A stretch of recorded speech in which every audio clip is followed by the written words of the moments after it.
வணக்கம் நண்பர்களே. இது துரோகம் நாவல். இந்த நாவல் யாரையும் வழி நடத்தவும் அல்ல, அதே சமயம் யாரையும் உடைந்து போக வைக்கும் எண்ணமும் அல்ல. சில பேர் வாழ்க்கையில் நடக்கும் சம்பவங்கள் தான் இந்த நாவல். இந்த நாவல் உங்களுக்கு பிடிச்சிருந்தா சப்ஸ்கிரைப் பண்ணுங்கள், லைக் பண்ணுங்கள், ஷேர் பண்ணுங்கள். இதை பற்றிய கருத்துக்களை மறக்காமல் கமெண்ட் பண்ணுங்கள். கீதா, டிஃபன் ரெடியா? இன்னும் என்னம்மா பண்ணுற? நேற்று நான் என்ன சொன்னேன் உனக்கு? படுக்கை அறையிலிருந்து தயாராகி வெளியே வந்தபடியே கேட்டான் பிரதீப். சரிப்பா சரி, இதோ 2 நிமிஷம், இந்த சாம்பாரை தாளிச்சிட்டா முடிஞ்சிடும். நீங்கள் சொன்னதெல்லாம் ஞாபகம் இருக்குது. இன்றைக்கி உங்கள் முதலாளியோட மகள் மோனிகா ஃபேக்ட்ரி பொறுப்பை ஏற்றுக்க போகிறாங்க. வெளிநாட்டில் பிஸ்னஸ் மேனேஜ்மெண்ட் படிச்சுட்டு வந்திருக்காங்களாம். அவங்கள வழி நடத்த வேண்டிய பொறுப்பு உங்களுக்கு தான். அதனால் சீக்கிரமாக கிளம்பணும்னு நேற்றே சொன்னீங்க. அடுப்படியில் நின்றபடியே பதிலளித்தாள் கீதா. எல்லாம் சரிதான், ஆனால் நீ இப்படி லேட் பண்ணுறியே. ஒன்றும் லேட் ஆகலை, நீங்கள் டேபிளில் உட்காருங்க. இதோ தாளித்து கொட்டிட்டேன், எடுத்துகிட்டு வர்றேன். அவசரமாக இட்லிகளை எடுத்தால் தக்காளி சட்னியை ஒரு கிண்ணத்திலும் புதிதாக தாளித்த பருப்பு சாம்பாரை இன்னொரு கிண்ணத்திலும் ஊற்றி உணவு மேஜையில் கொண்டு வந்து வைத்தாள். பிரதீப் தட்டில் 3 இட்லிகளை எடுத்துக்கொண்டான். கீதா சட்னியையும் சாம்பாரையும் பரிமாறியதும் அவளை பார்த்து சிரித்தான். வெரி குட் என்று சொல்லிக்கொண்டே நாற்காலியை இழுத்து அமர்ந்தவன் அவள் கையை பிடித்து தன் அருகே இழுத்தான். ஒரு சிறு துண்டு இட்லியை பிய்த்து சாம்பாரில் தோய்த்து அவள் வாய் அருகே நீட்டினான். ஆஹா, இப்போ மட்டும் டைம் ஆகலையாக்கும். 10 நிமிஷமாக குதி குதின்னு குதிச்சு அவசரப்படுத்திட்டு இப்போ சாவகாசமாக எனக்கு இட்லி ஊட்டிகிட்டு இருக்கீங்களே. சிரித்தபடி அவனை செல்லமாக கடிந்தாள் கீதா. சரி சரி போதும், சீக்கிரம் சாப்பிட்டுட்டு கிளம்புங்க. அவள் அருகில் அமர்ந்து பார்த்து பார்த்து பரிமாறி கொண்டிருக்க பிரதீப் அவளோடு பேசிக்கொண்டே சாப்பிட்டான். என்ன பண்ணுறது கீது, முதல் நாளே முதலாளியோட பொண்ணு வேலைக்கு வர்றாங்க. சந்திரசேகர் சாருக்கு வயசாயிடுச்சு. அதனால் ஃபேக்ட்ரியோட முழு பொறுப்பையும் அவங்கக்கிட்ட ஒப்படைக்க ஆரம்பிச்சிட்டாரு. அவங்களுக்கு தொழில் விஷயம்னா இன்னும் அனுபவம் இல்லை. முதல் நாள்லேருந்து எல்லாத்தையுமே கற்றுக் கொடுக்கணுமே. அதனால தான் இந்த பொறுப்பு என் தலையில் விழுந்திருக்கு. நான் தானே இந்த நிறுவனத்தோட ரீஜனல் மேனேஜர். நல்லாவே புரியுதுப்பா, ஆனால் இவ்வளோ சீக்கிரமாக ஏன் பொறுப்பு ஒப்படைக்கிறாரு? 2 தடவை ஹார்ட் அட்டாக் வந்ததுலேருந்து பயந்துட்டார் போல். இனிமேல் தனியாக எல்லாத்தையும் சமாளிக்க முடியாதுன்னு நினைக்கிறாரு. அதுதான் பொண்ணை வரவழைச்சிட்டாரு. அப்படியா? டாக்டர்கள் ஓப்பன் ஹார்ட் சர்ஜரி பண்ணணும்னு சொல்லியிருக்காங்க. அதுக்கு இன்னும் கொஞ்ச நாள் இருக்குது. அதுக்குள்ளே ஏதாவது ஆயிடுமோன்னு பயப்படுறாரு. ஆப்ரேஷன் நல்லபடியாக முடியலைன்னா பொண்ணோட எதிர்காலம் என்ன ஆகும்னு யோசிக்கிறாரு. அதனால் நிர்வாகத்தையும் கற்றுக் கொடுத்துட்டு சீக்கிரமாக நல்ல மாப்பிள்ளையும் பார்த்து கல்யாணமும் பண்ணி வச்சுட்டா தன்னோட கடமை முடிஞ்சிடும்னு நினைக்கிறாரு. கீதா மெதுவாக தலையசைத்தாள். ஒரு அப்பாவோட இயல்பான ஆதங்கம் தானே. ஆமாம். சாப்பிட்டு முடித்து பிரதீப் தட்டிலேயே கை கழுவி விட்டு எழுந்தான்.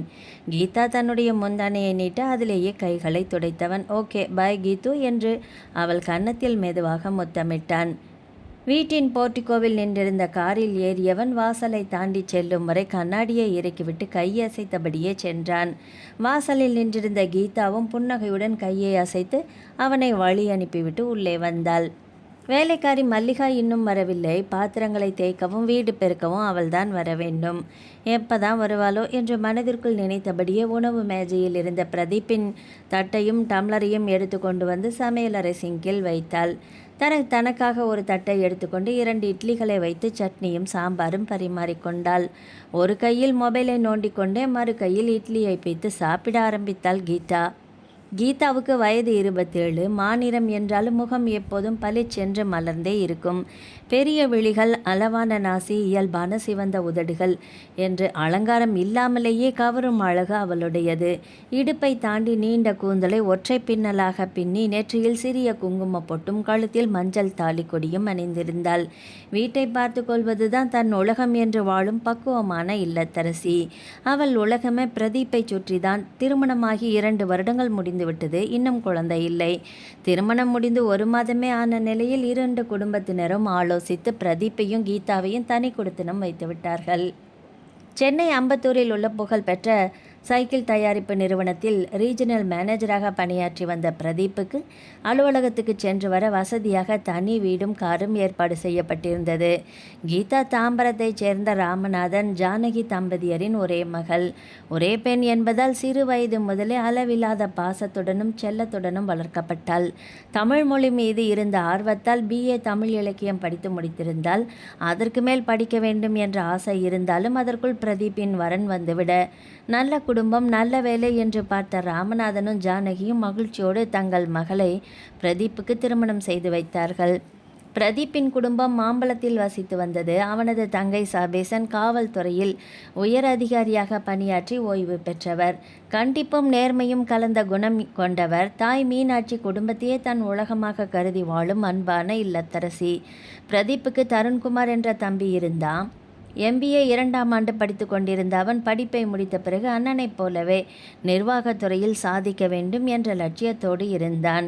2 குடும்பங்களுக்கும் சம்பந்தத்தை தாண்டிய அழகான நட்பு இருந்தது. கீதாவின் தந்தை ராமநாதன் அரசு மேல்நிலைப் பள்ளியில் தலைமை ஆசிரியராக பணியாற்றி ஓய்வு பெற்றவர். பிரதீப்பின் தந்தை சபேசனும் காவல்துறையில் இருந்து ஓய்வு பெற்றிருந்தாலும் இருவருக்கும் பல வருடங்களாக நீடித்த நல்ல நட்பு இருந்தது. அந்த நட்பு தான் பின்னாளில் சொந்தமாகவும் மாறியிருந்தது. அதனால் 2 வீடுகளுக்கும் எந்தவிதமான மருமகள் மாப்பிள்ளை என்ற பாகுபாடும் இல்லை. வாரத்தில் ஒரு நாளாவது பிரதீப்பும் கீதாவும் தாம்பரத்துக்கு செல்வார்கள். அடுத்த வாரம் மாம்பலத்தில் இருக்கும் பிரதீப்பின் பெற்றோர் வீட்டுக்கு சென்று ஒரு நாள் முழுவதும் கழித்துவிட்டு வருவார்கள். 2 குடும்பங்களும் அந்த சந்திப்புக்காகவே காத்திருப்பதும் வழக்கம். தருண்குமாருக்கும் கீதாவுக்கும் அன்னி கொழுந்தன் என்ற உறவை விட நல்ல நண்பர்கள் என்றே சொல்லலாம். எந்த விஷயமாக இருந்தாலும் அவளிடம் மனம் விட்டு பேசிவிடுவான். கீதாவும் அவனை தன் தம்பியைப் போலவே பாசத்துடன் கவனித்து கொள்வாள். வாழ்க்கையில் சந்தோஷமான பெண் யார் என்று யாராவது கேட்டால் தயக்கமின்றி கீதாவின் பெயரைத்தான் சொல்லலாம். அன்பான கணவன், பாசமான 2 குடும்பங்கள், மனநிறைவான வாழ்க்கை என்று அவள் வாழ்வில் குறையென்றும் எதுவுமே இல்லை. திருமணம் முடிந்து 2 ஆண்டுகள் கடந்திருந்தாலும் குழந்தை இல்லை என்ற காரணத்திற்காக யாரும் அவர்களை நெருக்கடி கொடுக்கவும் இல்லை. இன்னும் கொஞ்ச நாள் 2 பேரும் சந்தோஷமாக வாழட்டும், குழந்தை வர வேண்டிய நேரம் வந்தால் தானாகவே வரும் என்று 2 குடும்பத்தினருமே ஒரே மனதுடன் நினைத்தனர். பிரதீப்புக்கும் அதே எண்ணம்தான். கீதாவுடன் செலவிடும் ஒவ்வொரு நாளையுமே அவன் ரசித்து வாழ்ந்தான். அந்த அன்புக்கு ஈடாக பிரதீப்பின் மீது உயரிய வைத்திருந்தாள் கீதா. ஒருவரின் மகிழ்ச்சியே மற்றொருவின் மகிழ்ச்சியாக மாறிய அளவுக்கு இருவருக்கும் அந்யோன்யமான தாம்பத்தியம். இருவருமே அந்யோன்யமான தம்பதிகளாக வாழ்ந்து கொண்டிருந்தனர். அம்பத்தூரில் அமைந்திருந்த சந்திரா சைக்கிள்ஸ் நிறுவனத்தின் பிரதான நுழைவாயிலை கடந்த பிரதீப்பின் கார் உள்ளே நுழைந்தது. பாதுகாப்பு காவலர்கள் இருவரும் அவனை பார்த்ததும் மரியாதையுடன் வணக்கம் தெரிவித்தனர். புன்னகையுடன் தலையசைத்தபடி காரை நேராக பார்க்கிங் பகுதிக்கு கொண்டு சென்றவன் தனக்கென ஒதுக்கப்பட்ட இடத்தில் நிறுத்திவிட்டு கதவை திறந்து இறங்கினான். ஏறக்குறைய 6 அடி உயரம், ஒழுங்காக உடற்பயிற்சி செய்ததை காட்டும் கட்டுக்கோப்பான உடல்வாகு. கோதுமை நிற தோளில் எப்போதும் ஆரோக்கியமான பொலிவு தெரியும். அகன்ற நெற்றி, கூர்மையான கண்கள், அளவாக வெட்டப்பட்ட மீசை, எதிலுமே நிதானத்தை வெளிப்படுத்தும் முகபாவனை. அவனை பார்க்கும் யாருக்கும் முதல் பார்வையிலேயே ஒரு கம்பீரமான அதிகாரி என்ற எண்ணம் தோன்றும். இளநீல நிற முழுக்கை சட்டையின் கைகளை முழங்கை வரை மடித்திருந்தான். கருப்பு நிற பேண்ட், பலபல என்று மெருகேறிய காலணிகள், இடது கையில் விலை உயர்ந்த கடிகாரம் அவனுடைய எளிமையான தோற்றத்திற்கே ஒரு தனி மதிப்பை கூட்டின. வயது 32 என்றாலுமே அனுபவமும் திறமையும் சேர்ந்த முதிர்ச்சி அவன் பேச்சிலும் செயலிலும் வெளிப்படும். அந்த நிறுவனத்தில் ரீஜனல் மேனேஜராக கடந்த 5 ஆண்டுகளாக பணியாற்றி வந்த பிரதீப் முதலாளி சந்திரசேகரின் முழு நம்பிக்கையையும் பெற்றிருந்தான். தொழிலாளர்களின் பிரச்சனையிலிருந்து நிறுவனத்தின் முக்கிய நிர்வாக முடிவுகள் வரை அவனுடைய கருத்துக்கு தனி மதிப்பு இருந்தது. வேகமான நடையுடன் அலுவலகத்திற்குள் நுழைந்தவன் வழியில் சந்தித்த ஊழியர்களின் வணக்கத்திற்கு புன்னகையுடன் பதிலளித்தபடியே தனது கேபினுக்குள் சென்றான். மேஜையின் மீது இருந்த கோப்புகளை ஒன்றன் பின் ஒன்றாக எடுத்து புரட்டி பார்த்தான். அன்று ஒரு சாதாரண நாள் அல்லவே. இன்னும் 1 மணி நேரத்தில் முதலாளி சந்திரசேகரனின் மகள் மோனிகா நிறுவனத்திற்கு வரவிருந்தாள். வெளிநாட்டில் பிசினஸ் மேனேஜ்மெண்ட் படித்து முடித்தோட்டு முதல் முறையாக நிறுவனத்தின் நிர்வாக பொறுப்பை ஏற்கப் போகிறாள். அவளுக்கு முதலில் எந்தெந்த பிரிவுகளை அறிமுகப்படுத்த வேண்டும், எந்த அதிகாரிகளை சந்திக்க வைக்க வேண்டும், நிறுவனத்தின் தற்போதைய உற்பத்தி, விற்பனை, கணக்கு விவரங்கள், நடைபெற்று வரும் திட்டங்கள் எதையும் விடாமல் விளக்க வேண்டும் என்று மனதிற்குள் பட்டியலிட்டு கொண்டான். தேவையான கோப்புகள் அனைத்தையும் தனித்தனியாக அடுக்கி மேஜையின் ஓரத்தில் வைத்தான். ஒரு புதிய நிர்வாகியின் முதல் நாள் எந்த குழப்பமும் இல்லாமல் அமைய வேண்டும் என்பதில் அவன் மிகவும் கவனமாக இருந்தான். கடிகாரம் சரியாக 10 மணியை தொட்டது. அதே நேரத்தில் கருப்பு நிற வெளிநாட்டு சொகுசு கார் ஒன்று அலுவலக கட்டிடத்தின் முன் வந்து நின்றது. அதன் கம்பீரமே அங்கு நின்றிருந்த ஊழியர்களின் பார்வையை ஒரு கணம் அந்த பக்கம் திருப்பியது. ஓட்டுநர் விரைந்து வந்து பின்பக்க கதவை திறக்க காரிலிருந்து மெதுவாக இறங்கினாள் மோனிகா.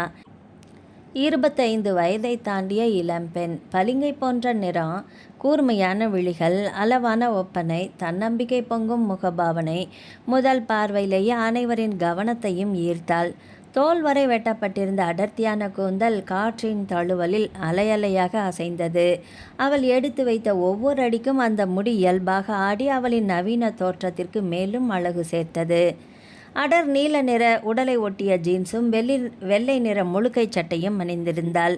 சட்டையின் கைப்பகுதி முழங்கை வரை மடித்திருந்த விதம் அவளுடைய தொழில்முறை அணுகுமுறையை வெளிப்படுத்தியது. உயரமான ஹீல்ஸ், விலை உயர்ந்த கைப்பை, மெலிதான கை கடிகாரம் என்று எல்லாமே அவளது ஆடம்பரமான வாழ்க்கை முறையை அமைதியாக சொல்லிக் கொண்டிருந்தது. தலை நிமிர்ந்து நிதானமாக நடந்து வந்த அவளது நடை சாதாரண பணியாளரின் நடை அல்ல. நாளை முதல் இந்த நிறுவனத்தின் பொறுப்பை ஏற்கப் போகும் நிர்வாகியின் கம்பீரமான நடை. வாசலில் காத்திருந்த ஊழியர்கள் அனைவரும் மரியாதையுடன் வணக்கம் தெரிவிக்க மெதுவான புன்னகையுடன் தலையசைத்தபடி அலுவலகத்துக்குள் நுழைந்தாள் மோனிகா. அலுவலகத்துக்குள் நுழைந்ததும் ரிசப்ஷனில் இருந்த ஊழியர்கள் அனைவருமே மரியாதையோடு எழுந்து நின்றனர். அவளை நேராக தனது கேபினுக்குள் அழைத்து வந்த பிரதீப் அவள் உள்ளே நுழைந்ததும் இருக்கையில் இருந்து எழுந்தான். குட் மார்னிங் மேடம், நான் பிரதீப், இந்த நிறுவனத்தோட ரீஜனல் மேனேஜர் என்று புன்னகையுடன் தன்னை அறிமுகப்படுத்தி கொண்டு கை குலுக்குவதற்காக கையை நீட்டினான். வெளிநாட்டில் பல ஆண்டுகள் படித்து வளர்ந்த மோனிகாவுக்கு ஆண் பெண் என்ற பாகுபாடு என்ற எண்ணமே இல்லை. இயல்பான புன்னகையுடன் அவனது கையை பற்றி குலுக்கினாள். Nice to meet you mister Pradeep என்று ஆங்கிலத்தில் கூறியவளின் பார்வை ஒரு நொடி அவன் முகத்திலேயே நிலைத்தது. 6 அடி உயரத்திற்கு நெருக்கமான கம்பீரமான தோற்றம், நிதானமான பார்வை, அளவான பேச்சு, அலங்காரம் எதுவுமில்லாமல் ஒரு தனித்துவமான ஆளுமை. வாவ் என்று என்ன ஒரு பர்சனாலிட்டி என்ற மனதிற்குள் சொல்லாமல் இருக்க முடியவில்லை அவளால். இதுவரை வெளிநாட்டில் பலரை சந்தித்திருந்தாலும் முதல் சந்திப்பிலேயே ஒருவரின் கம்பீரம் இவ்வளவு தெளிவாக மனதில் பதிந்தது இதுவே முதல் முறை. ஆனால் அந்த எண்ணம் அவளது முகத்தில் சிறிதளவும் வெளிப்படவில்லை. வழக்கமான புன்னகையுடன் எதிரே இருந்த இருக்கையில் அமர்ந்தாள். பிரதீப் மேஜையின் மீது தயாராக வைத்திருந்த கோப்புகளை அவள் முன் நகர்த்தினான். மேடம், நம்ம நிறுவனத்தோட அமைப்பு, உற்பத்தி திறன், ஒவ்வொரு பிரிவோட பொறுப்புகள், தற்போது நடந்து கொண்டிருக்கும் ஆர்டர்கள் எல்லாத்தையும் சுருக்கமாக முதல்ல சொல்லிடுறேன். அப்புறம் ஒவ்வொரு டிபார்ட்மெண்ட்டையும் நேரில் போய் பார்க்கலாம் என்று கூறியவன் ஒவ்வொரு விபரமாக விளக்கத் தொடங்கினான். மோனிகா ஒரு வார்த்தையை கூட வீணாக்கவில்லை. அவன் சொன்ன ஒவ்வொரு தகவலையும் உன்னிப்பாக கேட்டாள். இடையிடையே சந்தேகம் தோன்றிய இடங்களில் மட்டுமே சுருக்கமாக கேள்விகள் கேட்டாள். அவளது கேள்விகளிலேயே புத்தக அறிவோடு மட்டுமில்லாமல் நிர்வாகத்தை புரிந்து கொள்ளும் ஆர்வமும் இருப்பதை பிரதீப் உணர்ந்தான். வெளிநாட்டில் படித்ததுக்கான முதிர்ச்சி இருக்குது, வேலையை கற்றுக்கணுன்னு உண்மையான ஆர்வமும் இருக்குது என்று மனதிற்குள் நினைத்தவன் அவளிடம் இன்னும் விரிவாக ஒவ்வொரு விஷயத்தையும் விளக்க ஆரம்பித்தான். அந்த முதல் சந்திப்பிலேயே ஒருவரை பற்றி ஒருவர் அமைதியாக ஒரு மதிப்பீட்டை உருவாக்கி கொண்டிருந்தனர். மோனிகாவுக்கு பிரதீப்பின் திறமையும் கம்பீரமும் மனதில் பதிந்தது. பிரதீப்புக்கு மோனிகாவின் கவனிக்கும் திறனும் கற்றுக்கொள்ளும் ஆர்வமும் நல்ல அபிப்பிராயத்தை ஏற்படுத்தியது. கேபினில் இருந்த கோப்புகளை எடுத்துக்கொண்டு பிரதீப், மேடம், முதல்ல உற்பத்தி பிரிவை பார்த்துட்டு வரலாம், அப்புறமா ஒவ்வொரு டிபார்ட்மெண்ட்டையும் அறிமுகப்படுத்துகிறேன் என்றான். ஷூர் என்ற புன்னகையுடன் எழுந்தாள் மோனிகா. இருவரும் அலுவலகத்தை விட்டு வெளியே வந்தனர். இந்த அட்மினிஸ்ட்ரேஷன் பிளாக், இங்கே தான் அக்கௌண்ட்ஸ், ஹியூமன் ரிசோர்ஸ், பர்ச்சேஸ் எல்லாமே டிபார்ட்மெண்ட்ஸுக்கும் இருக்குது, உற்பத்தி பிரிவும் கொஞ்சம் உள்ளே என்று ஒவ்வொன்றாக விலக்கி கொண்டே நடந்தான் பிரதீப். அவன் பேசும்போது அவன் குரலில் இருந்த தெளிவும் ஒவ்வொரு விஷயத்தையும் பொறுமையாக எடுத்துச் சொல்லும் விதமும் மோனிகாவை ஆச்சரியப்பட வைத்தது. வழியில் எதிரே வந்த ஊழியர்கள் அனைவரும் மரியாதையோடு குட் மார்னிங் சார் என்று வணக்கம் சொல்ல அதற்கு புன்னகையுடன் தலையசைத்து பதில் அளித்தபடியே நடந்தான் பிரதீப். ஒரு ரீஜனல் மேனேஜருக்கு கிடைக்கிற மரியாதையா இது, இல்லை இந்த மனிதனோட குணத்துக்கு கிடைக்கிற மரியாதையா என்ற மனதிற்குள் தோன்றிய கேள்விக்கு அவளே பதில் சொல்ல முடியாமல் இருந்தாள்.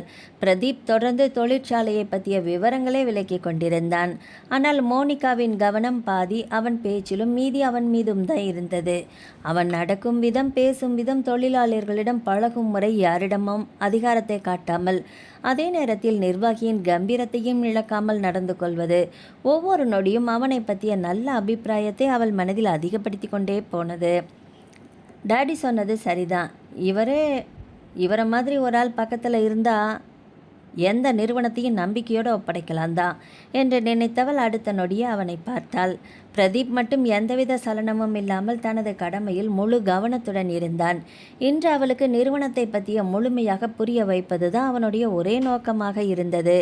ஆனால் அவனுக்கே தெரியாமல் அந்த நடைப்பயணத்தின் ஒவ்வொரு நிமிடமும் மோனிகாவின் மனதில் அவனை பற்றிய ஈர்ப்பு அமைதியாக வேறொன்ற தொடங்கியிருந்தது.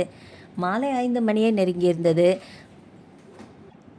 அலுவல வேலைகள் அனைத்தையும் முடித்துவிட்டு கடைசியாக சில கோப்புகளை பார்த்து கொண்டிருந்தாள் மோனிகா.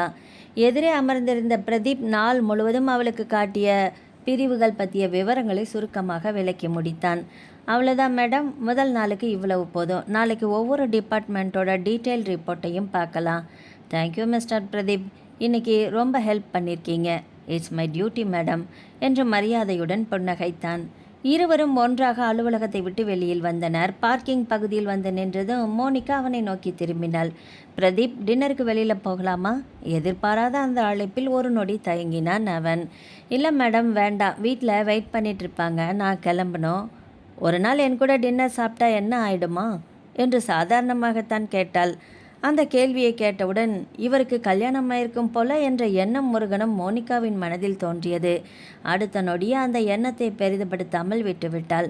ஸோ வாட், இது ஒரு டின்னர் தானே என்று மனதிற்குள் நினைத்து கொண்டவள் மீண்டும் புன்னகைத்தாள். கமான், முதல் நாள் ஜஸ்ட் ஒரு ஃப்ரெண்ட்லி டின்னர், அதுக்காக இவ்வளவு யோசிக்கிறீங்களே? பிரதீப் இன்னும் சில நொடிகள் அமைதியாக நின்றான். சரி, தட்ஸ் குட் என்று மகிழ்ச்சியோடு சொன்னாள். இருவரும் காரை நோக்கி நடந்தனர். காரில் ஏறுவதற்கு முன் அவள் திடீரென்று நின்றாள். இன்னொரு விஷயம் சொல்லுங்க மேடம், இந்த மேடம் எல்லாம் ஆஃபீஸ்லேயே மட்டும் இருக்கட்டுமே, வெளியில் வந்துட்டா நாம் சகஜமாக பேசிக்கலாம், என்னை மோனிகான்னு கூப்பிடுங்க. பிரதீப் சிரித்தான். அது பழக்கம் இல்லையே, அப்போ பழகிக்கோங்க என்று குறும்பாக சொன்னாள். Okay Monica. மோனிகான்னு சொல்கிறத காட்டிலும் மோனின்னு கூப்பிட்டா இன்னும் இயல்பாக இருக்கும் இல்லை? ஒரு கணம் தயங்கியவன் ஓகே மோனி என்றான்.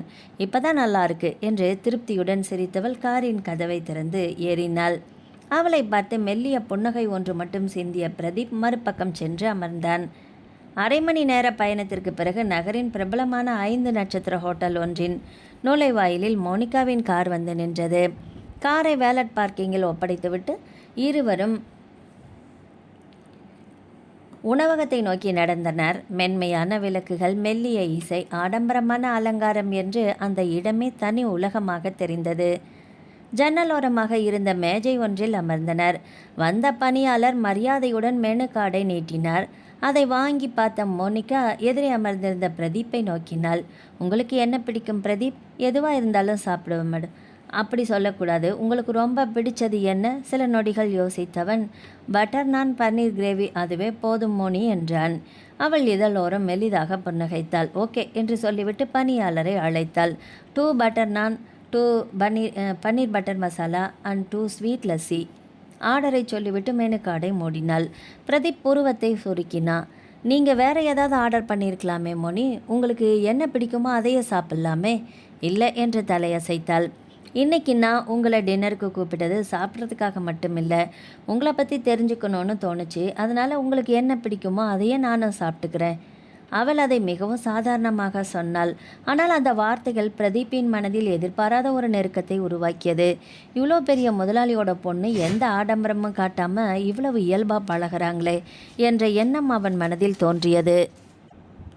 அந்த எண்ணத்தை வெளிக்காட்டாமல் மெதுவாக புன்னகைத்தான். தேங்க்ஸ் மோனி, ஃப்ரெண்ட்ஸுக்குள்ளே தேங்க்ஸ் எல்லாம் சொல்லக்கூடாது என்று சிரித்தாள் அவள். அந்த சிரிப்புக்கு பதிலாக அவனும் சிரித்தான். உணவு வருவதற்குள் பேச்சு இயல்பாக வேலை விஷயத்திலிருந்து கல்லூரி வாழ்க்கை, வெளிநாட்டு அனுபவம், சென்னை, பிடித்த புத்தகங்கள் என்று தானாகவே மாறிக்கொண்டிருந்தது. முதல் நாள் சந்திப்பு என்பதை மறந்து நீண்ட நாட்களாக அறிமுகமான நண்பர்களைப் போல இருவரும் இயல்பாக உரையாடி கொண்டிருந்தனர். உணவு வருவதற்கு இன்னும் சில நிமிடங்கள் இருந்தன. மேஜையின் மீது இருந்த தண்ணீர் கண்ணாடியை எடுத்து பருகிய மோனிகா இயல்பாக பேச்சை தொடங்கினாள். உங்களை பற்றி நிறைய தெரிஞ்சுக்கிட்டேன். இப்போ உங்கள் ஃபேமிலியை பற்றி சொல்லுங்க. என்ன சொல்ல, அப்பா ரிட்டையர்டு போலீஸ் ஆஃபீஸர், அம்மா ஹவுஸ் ஒய்ஃப், ஒரு தம்பி இருக்கான், எம்பிஏ படிச்சுட்டு இருக்கான். ஓ நைஸ். ஒரு கணம் அமைதியாக இருந்தவள் மீண்டும் கேட்டாள். உங்கள் ஒய்ஃப்? பிரதீப்பின் முகத்தில் மெல்லிய புன்னகை மலர்ந்தது. கீதா பிஏ தமிழ் லிட்ரேச்சர் படிச்சிருக்கா. கிரேட். என்று என்ன பண்ணுறாங்க? வீட்டில் தான் இருக்கா, ஹவுஸ் ஒய்ஃப். ஓ என்று ஒற்றை சொல்லோடு தலையசைத்தாள் மோனிகா. அந்த பதிலுக்கு பிறகு அவள் முகத்தில் சிறிய மாற்றம் தோன்றியது. இவ்வளவு படிச்சுட்டு வீட்டில் மட்டும் இருக்காங்களா? ஏன் வேலைக்கு போகலையா? இப்போதெல்லாம் 2 பேரும் வேலை பார்த்தா தானே வாழ்க்கை இன்னும் முன்னேறும் இல்லையா என்ற எண்ணம் அவளுக்குள் இயல்பாக எழுந்தது. ஆனால் அந்த எண்ணத்தை அவள் வெளியில் காட்டவில்லை. அவங்களுக்கு வேலைக்கு போகணும்னு இன்ட்ரெஸ்ட் இல்லையா என்று சாதாரணமாக கேட்டாள். இருந்துச்சு, ஆனால் நாங்கள் அவசரப்படுத்தலை. அவளுக்கு வீட்டை பார்த்துக்கிறதுல தான் விருப்பம். அதனால் இப்போதைக்கு வேலைக்கு போகலை என்று தலையசைத்தாள் மோனிகா. அவளுடைய உலகம் பிரதீப்பின் குடும்ப வாழ்க்கையும் எவ்வளவு வேறுபட்டவை என்பதை அந்த சிறிய உரையாடலே அவளுக்கு புரிய வைத்தது. இரவு 8 மணியை தாண்டி இருந்தது. உணவு முடிந்தது. மோனிகா மீண்டும் காரில் பிரதீப்பை அலுவலகத்துக்கு அழைத்து வந்தாள். தேங்க்ஸ் மோனி, இட்ஸ் ஓகே, நாளைக்கு பார்க்கலாம். புன்னகையுடன் கையசைத்தவள் காரை திருப்பி கொண்டு கிளம்பினாள். சில நொடிகள் அவள் சென்ற திசையையே பார்த்து கொண்டிருந்த பிரதீப் தனது காரில் ஏறி வீட்டை நோக்கி புறப்பட்டான். வீட்டில் கடிகாரம் 9 மணியை காட்டியது. சமையலறையில் அடுப்பை அணைத்துவிட்டு ஹாலில் வந்து அமர்ந்தாள் கீதா.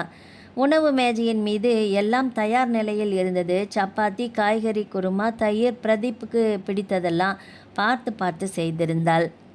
அவன் வந்த பிறகுதான் சாப்பிட வேண்டும் என்பதற்காக அவளும் காத்திருந்தாள்.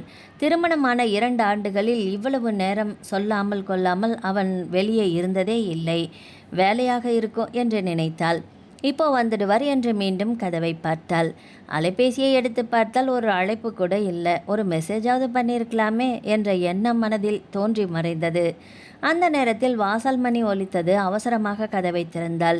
வெளியே நின்றிருந்த பிரதீப்பை பார்த்ததும் அவள் முகத்தில் மலர்ந்த புன்னகை அடுத்த சில நொடிகள் மெல்ல வாடியது. சாரிம்மா என்றபடி உள்ளே வந்தவன் ஷூவை கலற்றி கொண்டே, முதலாளியோட பொண்ணு மோனி டின்னருக்கு கூட்டிகிட்டு போயிருந்தாங்க, அங்கேயே சாப்பிட்டுட்டேன், நீ சாப்பிடு என்று மிகவும் சாதாரணமாக சொன்னான். கீதா ஒரு கணம் அவனை பார்த்தாள். அதை ஒரு ஃபோன் பண்ணி சொல்லியிருக்க கூடாதா? அவளது குரலில் கோபம் இல்லை, ஆதங்கம் மட்டுமே இருந்தது. பிரதீப் நெற்றியை லேசாக தட்டி கொண்டான்.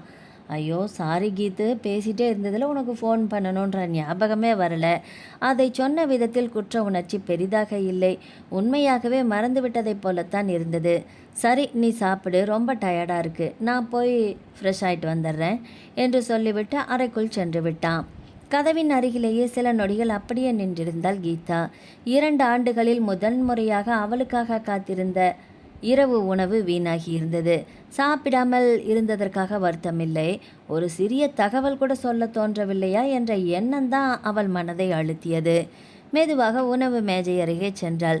தனக்காக எடுத்து தட்டு வைக்க மனம் வரவில்லை. செய்த உணவை அப்படியே பாத்திரங்களில் மாற்றி ஃப்ரிட்ஜில் வைத்துவிட்டு சமையலறை விளக்கை அணைத்தாள். அறைக்குள் வந்தபோது பிரதீப் உடை மாற்றிவிட்டு படுக்கையில் சாய்ந்திருந்தான். சாப்பிட்டியா என்று இயல்பாக கேட்டான். சாப்பிட்டேன் என்று போய் சொன்னாள் கீதா. அவள் முகத்தை ஒரு கணம் பார்த்தவன் அலுப்பில் அதை ஆராயவே இல்லை. ரொம்ப டயர்டாக இருக்கு என்று சொல்லிக்கொண்டே திரும்பி படுத்தான். சில நிமிடங்களில் அவனது சீரான மூச்சுக்காற்று அவன் ஆழ்ந்த உறக்கத்தில் இருப்பதை உணர்த்தியது. ஆனால் கீதாவுக்கு தூக்கமே வரவில்லை. அறை முழுவதும் அமைதியாக இருந்தது. அந்த அமைதிக்குள் ஒரு ஃபோன் பண்ணியிருக்கலாமே என்ற ஒரு எண்ணம் மட்டும்தான் அவள் மனதில் திரும்ப திரும்ப ஒலித்து கொண்டே இருந்தது. ஒருபுறம் புரண்டு மறுபுறம் புரண்டு என்று நீண்ட நேரம் விழித்தபடியே படுத்திருந்தாள். மனசோர்வோடு எப்போது தூங்கினாள் என்பது அவளுக்கே தெரியவில்லை. விடிந்ததும் வழக்கம் போல சீக்கிரமே எழுந்தாள் கீதா. குளித்துவிட்டு சமையல் அறைக்குள் சென்றவள் தனக்காக ஒரு கப் காப்பி, ஃபில்டர் காப்பி கலந்து எடுத்து கொண்டு வந்து ஹாலின் பால்கனி அருகே இருந்த சோஃபாவில் அமர்ந்தாள். காலை பொழுதின் குளிர்ந்த காற்று முகத்தை வருடியது. தெருவோர மரங்களில் அமர்ந்திருந்த பறவைகளின் சத்தம், வேலைக்கு செல்லும் மக்களின் பரபரப்பு, தூரத்தில் கேட்ட கோவில் மணி ஓசை எல்லாவற்றையும் அமைதியாக ரசித்தபடி மெதுவாக அந்த காப்பியை அருந்தினாள். அந்த நேரத்தில் தூக்கம் கலைந்து வெளியில் வந்தான் பிரதீப். அவனை பார்த்ததும் எழுந்து சமையல் அறைக்கு சென்ற கீதா அவனுக்கும் ஒரு கப் காப்பி கலந்து கொண்டு வந்து கொடுத்தாள். தேங்க்ஸ் என்று சொல்லிவிட்டு நாளிதழை விரித்தபடியே காப்பியை குடித்தான். காப்பி முடிந்ததும் குளிக்கச் சென்றவன் சிறிது நேரத்தில் அலுவலகத்துக்கு தயாராகி வந்தான். இதற்குள் நேற்று இரவு மீதமிருந்த சப்பாத்தியையும் குருமாவையும் சூடுபடுத்தி உணவு மேஜையில் எடுத்து வைத்திருந்தாள் கீதா. உணவை வீணாக்குவது அவளுக்கு பிடிக்காது. மீதம் இருந்தாலும் சரி, முதலில் அதைத்தான் பயன்படுத்த வேண்டும் என்பது அவளுடைய பழக்கம். இன்றைக்கும் ஃப்ரெஷ்ஷாக செஞ்சுருக்கலாமில்ல என்று பிரதீப் கேட்டான். நல்லா தானே இருக்குது, எதுக்கு வேஸ்ட் பண்ணணும் என்று சிரித்தாள். இருவரும் ஒன்றாக அமர்ந்து காலை உணவை முடித்தனர். நேற்று இரவின் சிறிய வருத்தத்தை மனதுக்குள் புதைத்துவிட்டு வழக்கம் போல அவனுடன் பேசி கொண்டிருந்தாள் கீதா. சாப்பிட்டு முடித்த பிரதீப் கைகடிகாரத்தை பார்த்தான். கீது, டைம் ஆயிடுச்சு, இன்றைக்கும் கொஞ்சம் வேலை அதிகமாக இருக்கும், நான் கிளம்புறேன், சரி பார்த்து போங்க என்று புன்னகையுடன் வழி அனுப்பினாள்.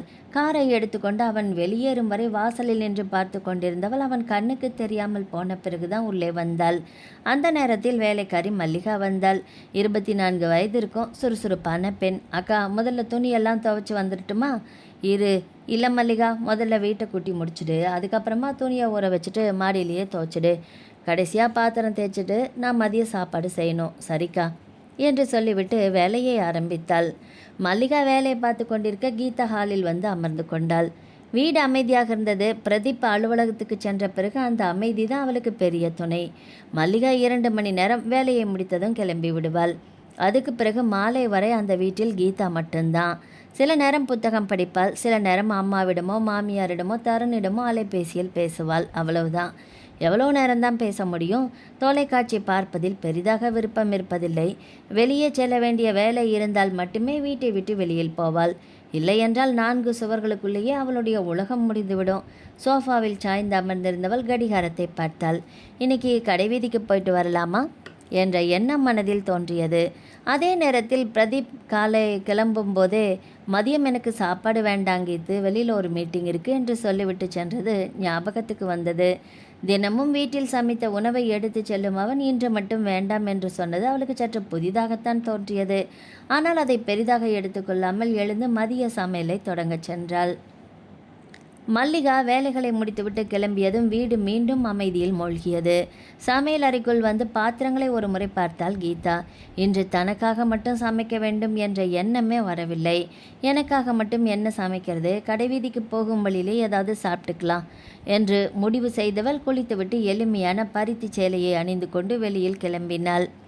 கால் டாக்ஸியை அழைத்து கொண்டு முதலில் துணி கடைக்கு சென்றாள். சில சேலைகளையும் அதற்கு பொருத்தமான பிளவுஸ் துணிகளையும் வாங்கினாள். பிறகு அருகில் இருந்த டைலர் கடையில் அளவு கொடுத்து அதை சொல்லிவிட்டு வெளியில் வந்தாள். தைக்கச் சொல்லி. மதியம் 1 மணியே நெருங்கியிருந்தது. ஏதாவது சாப்பிட்டுட்டு போயிடலாமா என்று நினைத்தபடியே மீண்டும் டாக்ஸியில் ஏறினாள். சில நிமிடங்களில் ஒரு பெரிய ஹோட்டலை கடந்து செல்லும் பொழுது வாசலில் நிறுத்தப்பட்டிருந்த கருப்பு நிற காரின் மீது அவளது பார்வை நிலைத்தது. அது பிரதீப்பின் கார் தான். அண்ணா, கொஞ்சம் இங்கே நிறுத்துங்க என்று டிரைவரிடம் சொன்னாள். டாக்ஸி ஓரமாக நின்றது. பிரதீப் இங்கே என்ன பண்ணுறாரு என்ற ஆவலோடு இறங்கி உள்ளே சென்றாள். உணவகத்திற்குள் நுழைந்தவள் சுற்றிலும் பார்வையை ஓட்டினாள். அடுத்த நொடியே அவள் கால்கள் தானாக நின்றுவிட்டன. ஜன்னலோர மேஜையில் பிரதீப்பும் மோனிகாவும் எதிரெதிரே அமர்ந்திருந்தனர். இருவரும் சாப்பிட்டு கொண்டே ஏதோ பேசி சிரித்து கொண்டிருந்தார்கள். பிரதீப்பின் முகத்தில் அலுவலகத்தில் இருப்பதற்கான இறுக்கம் இல்லை. மிகவும் இயல்பாக நெருக்கமான நண்பரை போல உரையாடி கொண்டிருந்தான். அந்த காட்சியை பார்த்த கீதாவின் இதயம் காரணமில்லாமல் கனத்தது. நேற்று டின்னர், இன்னைக்கு லஞ்சு என்று மனதிற்குள் மெதுவாக ஒலித்தது. அவள் நினைத்தது வேற எதுவும் இல்லை. இன்னைக்கு மதியம் மோனிகாவோட லஞ்சுக்கு போகிறேன்னு ஒரு வார்த்தை சொல்லியிருக்கலாமில்ல. நான் சாப்பாடு செய்யாதன்னு மட்டும் சொல்லிட்டு போனாரில்ல, அவ்வளவுதான். அவனுடன் யார் சாப்பிடுகிறார்கள் என்பது அவளுடைய வருத்தம். தன்னிடம் சொல்லாமல் போனது தான் மனதை அதிகமாக வலித்தது. அதே நேரத்தில் பிரதீப் திரும்பி பார்த்தா அவளை பார்த்து விடக்கூடுமே. அந்த சூழலை அவள் உருவாக்க விரும்பவில்லை. அமைதியாக திரும்பி வெளியில் வந்து விட்டாள். மீண்டும் அதே கால் டாக்ஸியில் ஏறி வீட்டை நோக்கி புறப்பட்டாள். ஜன்னலுக்கு வெளியே வேகமாக ஓடிய காட்சிகளை பார்த்து கொண்டிருந்தாலும் அவள் மனதில் கொண்டிருந்தது ஒரே கேள்விதான். ஒரு வார்த்தை சொல்லியிருக்கலாமில்ல. அதே நேரத்தில் அலுவலகத்திலிருந்து கிளம்பும்போது பிரதீப்புக்கும் ஒரு சிறிய தயக்கம் இருந்தது தான். நேற்று தான் மோனியோட டின்னருக்கு போனேன், இன்னைக்கு லஞ்சுக்கு போனால் கீதா ஏதாவது நினச்சிப்பாள்ல என்ற எண்ணம் ஒரு கணம் தோன்றி மறைந்தது. அடுத்த நொடியே அதை கலைத்து விட்டான்.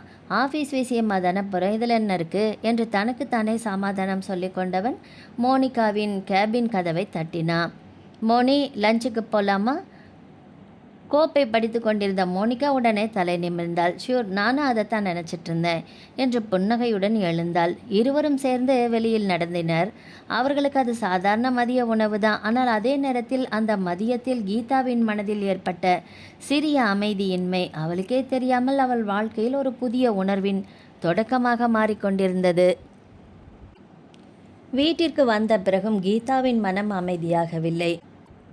கையில் இருந்த பைகளை சோஃபாவில் வைத்துவிட்டு சில நிமிடங்கள் அப்படியே நின்றாள். சமையல் அறைக்குள் சென்று மதிய உணவு சமைக்க வேண்டும் என்று நினைத்தாள். ஆனால் பசியே இல்லை.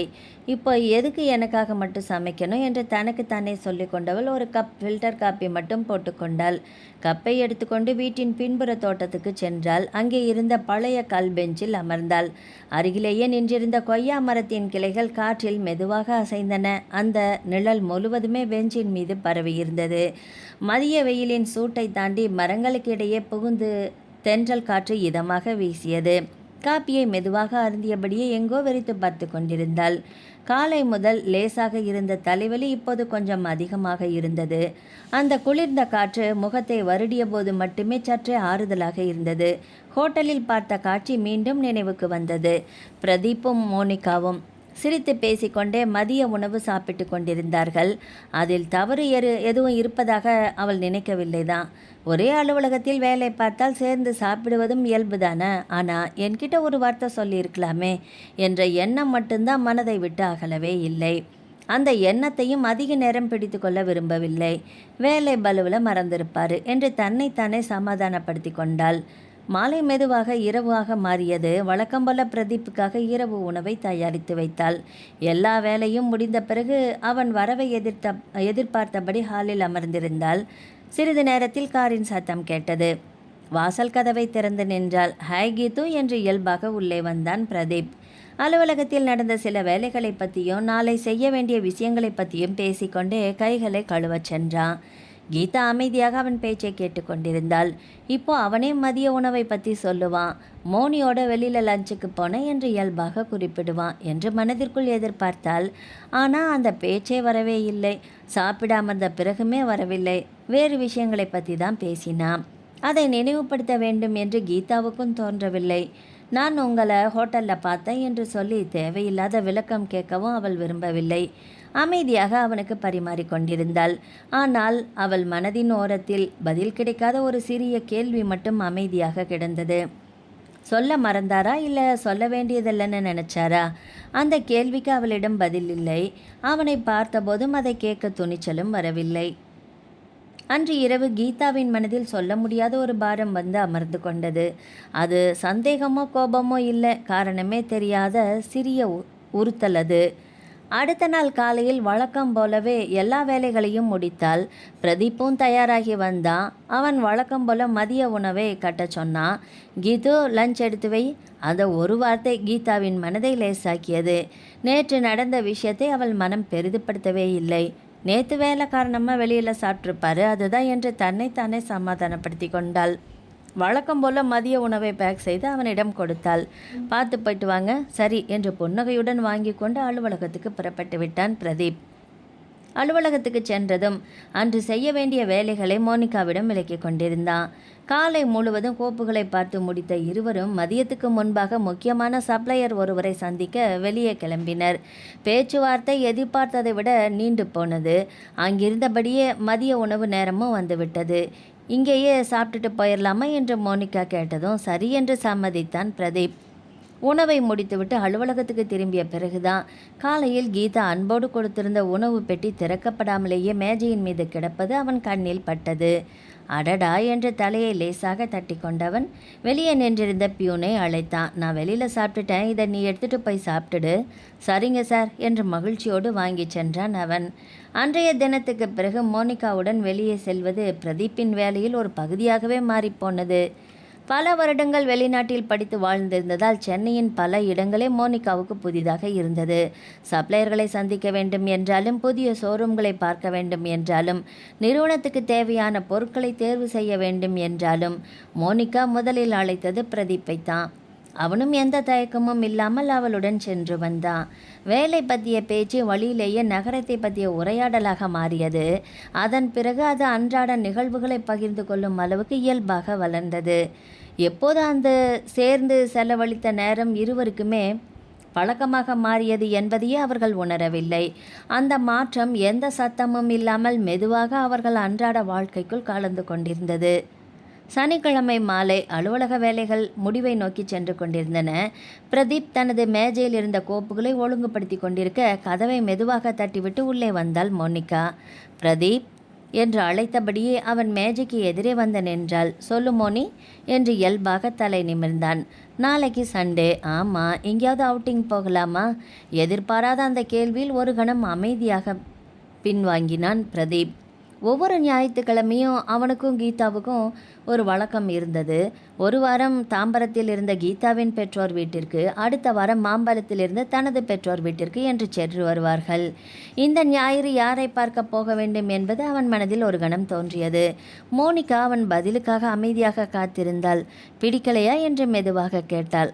அப்படியெல்லாம் இல்லை என்று சிரித்தவன் சில நொடிகள் யோசித்தான். ஒரு நாள் தானே என்ற எண்ணம் மனதில் தோன்றியது. ஓகே மோனி, போலாம் என்று சொல்லிவிட்டான். அவள் முகம் உடனே மலர்ந்தது. ரியலி? சூப்பர். அப்படின்னா மகாபலிபுரம் போயிட்டு வரலாமா? ரொம்ப வருஷம் ஆச்சுப்பா போய். ஓகே என்று புன்னகையுடன் சம்மதித்தான். தேங்க்யூ பிரதீப், குழந்தைத்தனமான உற்சாகத்துடன் சொல்லிவிட்டு அவனை அணைத்துவிட்டு எதுவும் நடக்காதது போல அவள் வெளியேற பிரதீப் மட்டும் சில நொடிகள் அப்படியே அமர்ந்திருந்தான். அவன் அமர்ந்திருக்கும் நிலையிலேயே அவனை அணைத்து இருந்தாள் மோனி. அந்த அணைப்பு அவனுக்குள் சொல்ல முடியாத தாக்கத்தை ஏற்படுத்தியது.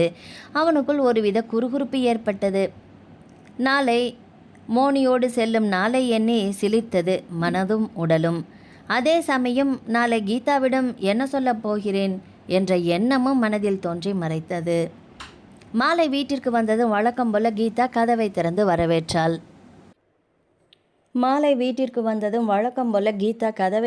வரவேற்றாள். தேநீர் குடித்து கொண்டே அலுவலகத்தில் நடந்த சில வேலைகளை பற்றி பேசி கொண்டிருந்த பிரதீப் சிறிது தயக்கத்தோடு அவளை பார்த்தான். கீது, சொல்லுங்க. நாளைக்கு ஒரு முக்கியமான சப்ளையர் மீட்டிங் வந்திருக்கு, ஆஃபீஸ்க்கு போக வேண்டியிருக்கோம். கீதா எந்த சந்தேகமும் இல்லாமல் தலையசைத்தாள். அப்படியா, சரி, நீ எனக்காக வெயிட் பண்ணாத. லீவு நாள்லன்னு வீட்லேயே இருக்கவும் வேண்டாம். தாம்பரம் போயிட்டு அப்பா அம்மாவையும் பார்த்துட்டு வந்துரு. சரி பிரதீப், நீங்கள் வேலையை பாருங்கள், நான் போயிட்டு வந்துடுறேன் என்று மிகவும் இயல்பாக சொன்னாள். அவள் முகத்தில் இருந்த அந்த முழு நம்பிக்கையை பார்த்தபோது ஒரு கணம் பிரதீப்பின் மனதில் ஏதோ உறுத்தியது. ஆனால் அடுத்த நொடியே அந்த உணர்வை ஒதுக்கிவிட்டு வேறு பேச்சுக்கு மாறிவிட்டான். அவளுக்கோ மறுநாள் அவன் அலுவலகத்திற்கு போகவில்லை என்ற உண்மை தெரியவே இல்லை. மறுநாள் காலை வழக்கம் போல சீக்கிரமே எழுந்த கீதா வீட்டிலிருந்து வேலைகளை முடித்துவிட்டு தயாரானாள். பிரதீப் அலுவலகத்திற்கு செல்ல வேண்டும் என்று சொல்லிவிட்டு கிளம்பியதும் சிறிது நேரம் கழித்து அவளும் தன் மாமியார் வீட்டிற்கு புறப்பட்டு விட்டாள். வாசலில் நின்றபடியே வாமா கீதா என்று அன்போடு வரவேற்றார் மீனாட்சி. வராத என்று புன்னகையுடன் உள்ளே நுழைந்தாள். எப்படி இருக்கம்மா? அப்பா அம்மா எல்லாம் நல்லா இருக்காங்களா என்று சபேசன் விசாரிக்க, எல்லாரும் நல்லா இருக்காங்க மாமா என்று பதிலளித்தாள். அதற்குள் தருண்குமார் தனது அறையிலிருந்து வெளியில் வந்தான். அண்ணி, ரொம்ப நாளாச்சு போல இருக்கே, அண்ணன் வரலையா என்று கேட்டான். அவருக்கு ஆஃபீஸில் முக்கியமான மீட்டிங் இருக்குன்னு போயிட்டாரு. ஞாயிற்றுக்கிழமை கூட விட மாட்டாங்களா என்று முகத்தை சொல்லித்தான் தருண். வேலைன்னா அப்படித்தானே என்று சிரித்தாள் கீதா. மீனாட்சி சூடாக காப்பி கொண்டு வந்து கொடுத்தார். காப்பி குடித்து கொண்டே நால்வரும் பல விஷயங்களை பற்றி பேசி கொண்டிருந்தனர். சபேசன் தனது காவல்துறை அனுபவங்களில் நடந்த சுவாரஸ்யமான சம்பவங்களை சொல்ல தருண்குமார் இடையிடையே கிண்டல் அடித்து அனைவரையும் சிரிக்க வைத்தான். மதிய உணவை நால்வரும் ஒன்றாக அமர்ந்து சாப்பிட்டனர். அன்னை சாப்பிட்டதும் ஒரு கேரமாட்டம் வைக்கலாமா என்று தருண் ஆர்வமாக கேட்டான். என்கிட்ட தோக்கணும்னா விளையாடலாமே என்று கீதாவும் சிரிக்க, இந்த தடவை ஜெயிக்கிறது நான் ஆக்கும் என்று சவால் விட்டான் அவன். ஹாலில் கேரம் போர்டை விரித்து வைத்து விளையாட ஆரம்பித்தனர். சபேசனும் மீனாட்சியும் அருகில் அமர்ந்து அவர்கள் இருவரின் வம்பு கிண்டல் ரசிப்பை சிரித்து ரசித்தார்கள். ஒரு காயை அடிக்க முடியாமல் தருண் தடுமாறிய போதெல்லாம் இவ்வளவுதானா உன்னோட திறமை என்று கீதா சிரித்து கொண்டு கேலி செய்வாள். அண்ணே பேசாமல் விளையாடுங்க என்று அவன் சிரித்தபடியே பதில் சொல்ல வீடே கலகலப்பால் நிறைந்தது. மாலை நேரம் நெருங்கும் வரை அந்த சிரிப்பும் பேச்சுக்கும் குறைவே இல்லை. பிரதீப் இல்லாத குறை மட்டும்தான் அவ்வப்போது மனதில் தோன்றினாலும் அதை வெளிக்காட்டி கொள்ளாமல் மாமனார் மாமியார் தருண்குமார் ஆகியோருடன் அன்பாக பழகி கொண்டிருந்தாள் கீதா. அந்த ஞாயிற்றுக்கிழமை அவர்களுடன் கழித்த நேரம் அவளுக்கு மன நிறைவையும் ஆறுதலையும் தந்தது. ஞாயிற்றுக்கிழமை காலை வீட்டிலிருந்து கிளம்பிய பிரதீப் நேராக அலுவலகத்துக்கு சென்றான். தனது காரை அலுவலக வளாகத்திற்குள் நிறுத்திவிட்டு வெளியில் வந்தபோது ஏற்கனவே மோனிகா காரோடு காத்திருந்தாள். Good morning Pradeep. Good morning Moni என்று புன்னகையுடன் சொல்லிவிட்டு அவள் அருகே சென்று அமர்ந்து கொண்டான். நகர போக்குவரத்தை கடந்து மகாபலிபுரத்தை நோக்கி கார் வேகமாக சென்றது. வழியெங்கும் மோனிகா தான் அதிகமாக பேசிக்கொண்டே வந்தாள். வெளிநாட்டில் இருந்த அனுபவங்கள், சிறு வயது நினைவுகள், அப்பாவை பற்றிய கதைகள் என்று எதையெதையோ பகிர்ந்து கொண்டாள். பிரதீப்பும் இடையிடையே சிரித்தபடி பதில் சொல்லிக்கொண்டே வந்தான். மகாபலிபுரத்தை அடைந்ததும் பழமையான சிற்பங்களை ஒன்றன் பின் ஒன்றாக ஆர்வமாக சுற்றி பார்த்தனர். ஒவ்வொரு சிற்பத்திற்கும் முன்பாக நின்று இதை பாருங்க, எவ்வளவு அழகாக செதுக்கியிருக்காங்க என்று குழந்தையைப் போல வியந்தாள் மோனிகா. அவள் கேட்டபோதெல்லாம் பிரதீப் அவளுக்கு புகைப்படங்களை எடுத்து கொடுத்தான். சில இடங்களில் அவளும் அவனையும் அருகில் நிற்கச் சொல்லி இருவரும் சேர்ந்து புகைப்படம் எடுத்துக்கொண்டனர். சுற்றி பார்த்து கொண்டிருந்த போது கூட்டத்தில் வழி விடுவதற்காக மோனிகா இயல்பாக பிரதீப்பின் கையை பற்றி கொண்டாள். அவளுக்கு அது மிகவும் சாதாரணமான செயல். பிரதீப் ஒரு கணம் அவளை பார்த்தான். கையை விலக்க வேண்டும் என்று தோன்றினாலும் அவன் அப்படியே செய்யவில்லை. அப்படியே அவளோடு நடந்தான். மோனிகா உற்சாகமாக ஒவ்வொரு இடத்தையும் பார்த்து கொண்டே முன்னால் சென்றாள். சில நேரங்களில் வாங்க இன்னொரு இடம் இருக்கு என்று சொல்லி அவனை இழுத்து கொண்டு ஓடினாள். அவளுடைய துள்ளலும் கட்டுப்பாடில்லாத உற்சாகமும் பிரதீப்பை அறியாமலேயே சிரிக்க வைத்தது. மாலை நேரத்தில் இருவரும் கடற்கரைக்கு சென்றனர். கடல் அலைகள் கரையை மெதுவாக தொட்டு தொட்டு மீண்டது. செருப்புகளை கலற்றி வைத்துவிட்டு தண்ணீருக்குள் இறங்கினாள் மோனிகா. பிரதீப் வாங்க வாங்க என்று கையை அசைத்தாள். அவனும் சிரித்தபடியே உள்ளே சென்றான். அலை கால்களை நனைத்ததும் குழந்தை போல மகிழ்ந்தாள் அவள். திடீரென்று குனிந்து தண்ணீரை அள்ளி பிரதீப்பின் மீது தெளித்தாள். ஏ மோனி என்று சிரித்தபடியே அவனும் பதிலுக்கு தண்ணீரை தெளித்தான். இருவரும் சில நிமிடங்களில் அலைகளோடு விளையாடி கொண்டிருந்தனர். ஒரு பெரிய அலை வந்து மோதிய போது சமநிலை தவறிய மோனிகா தடுமாறினாள்.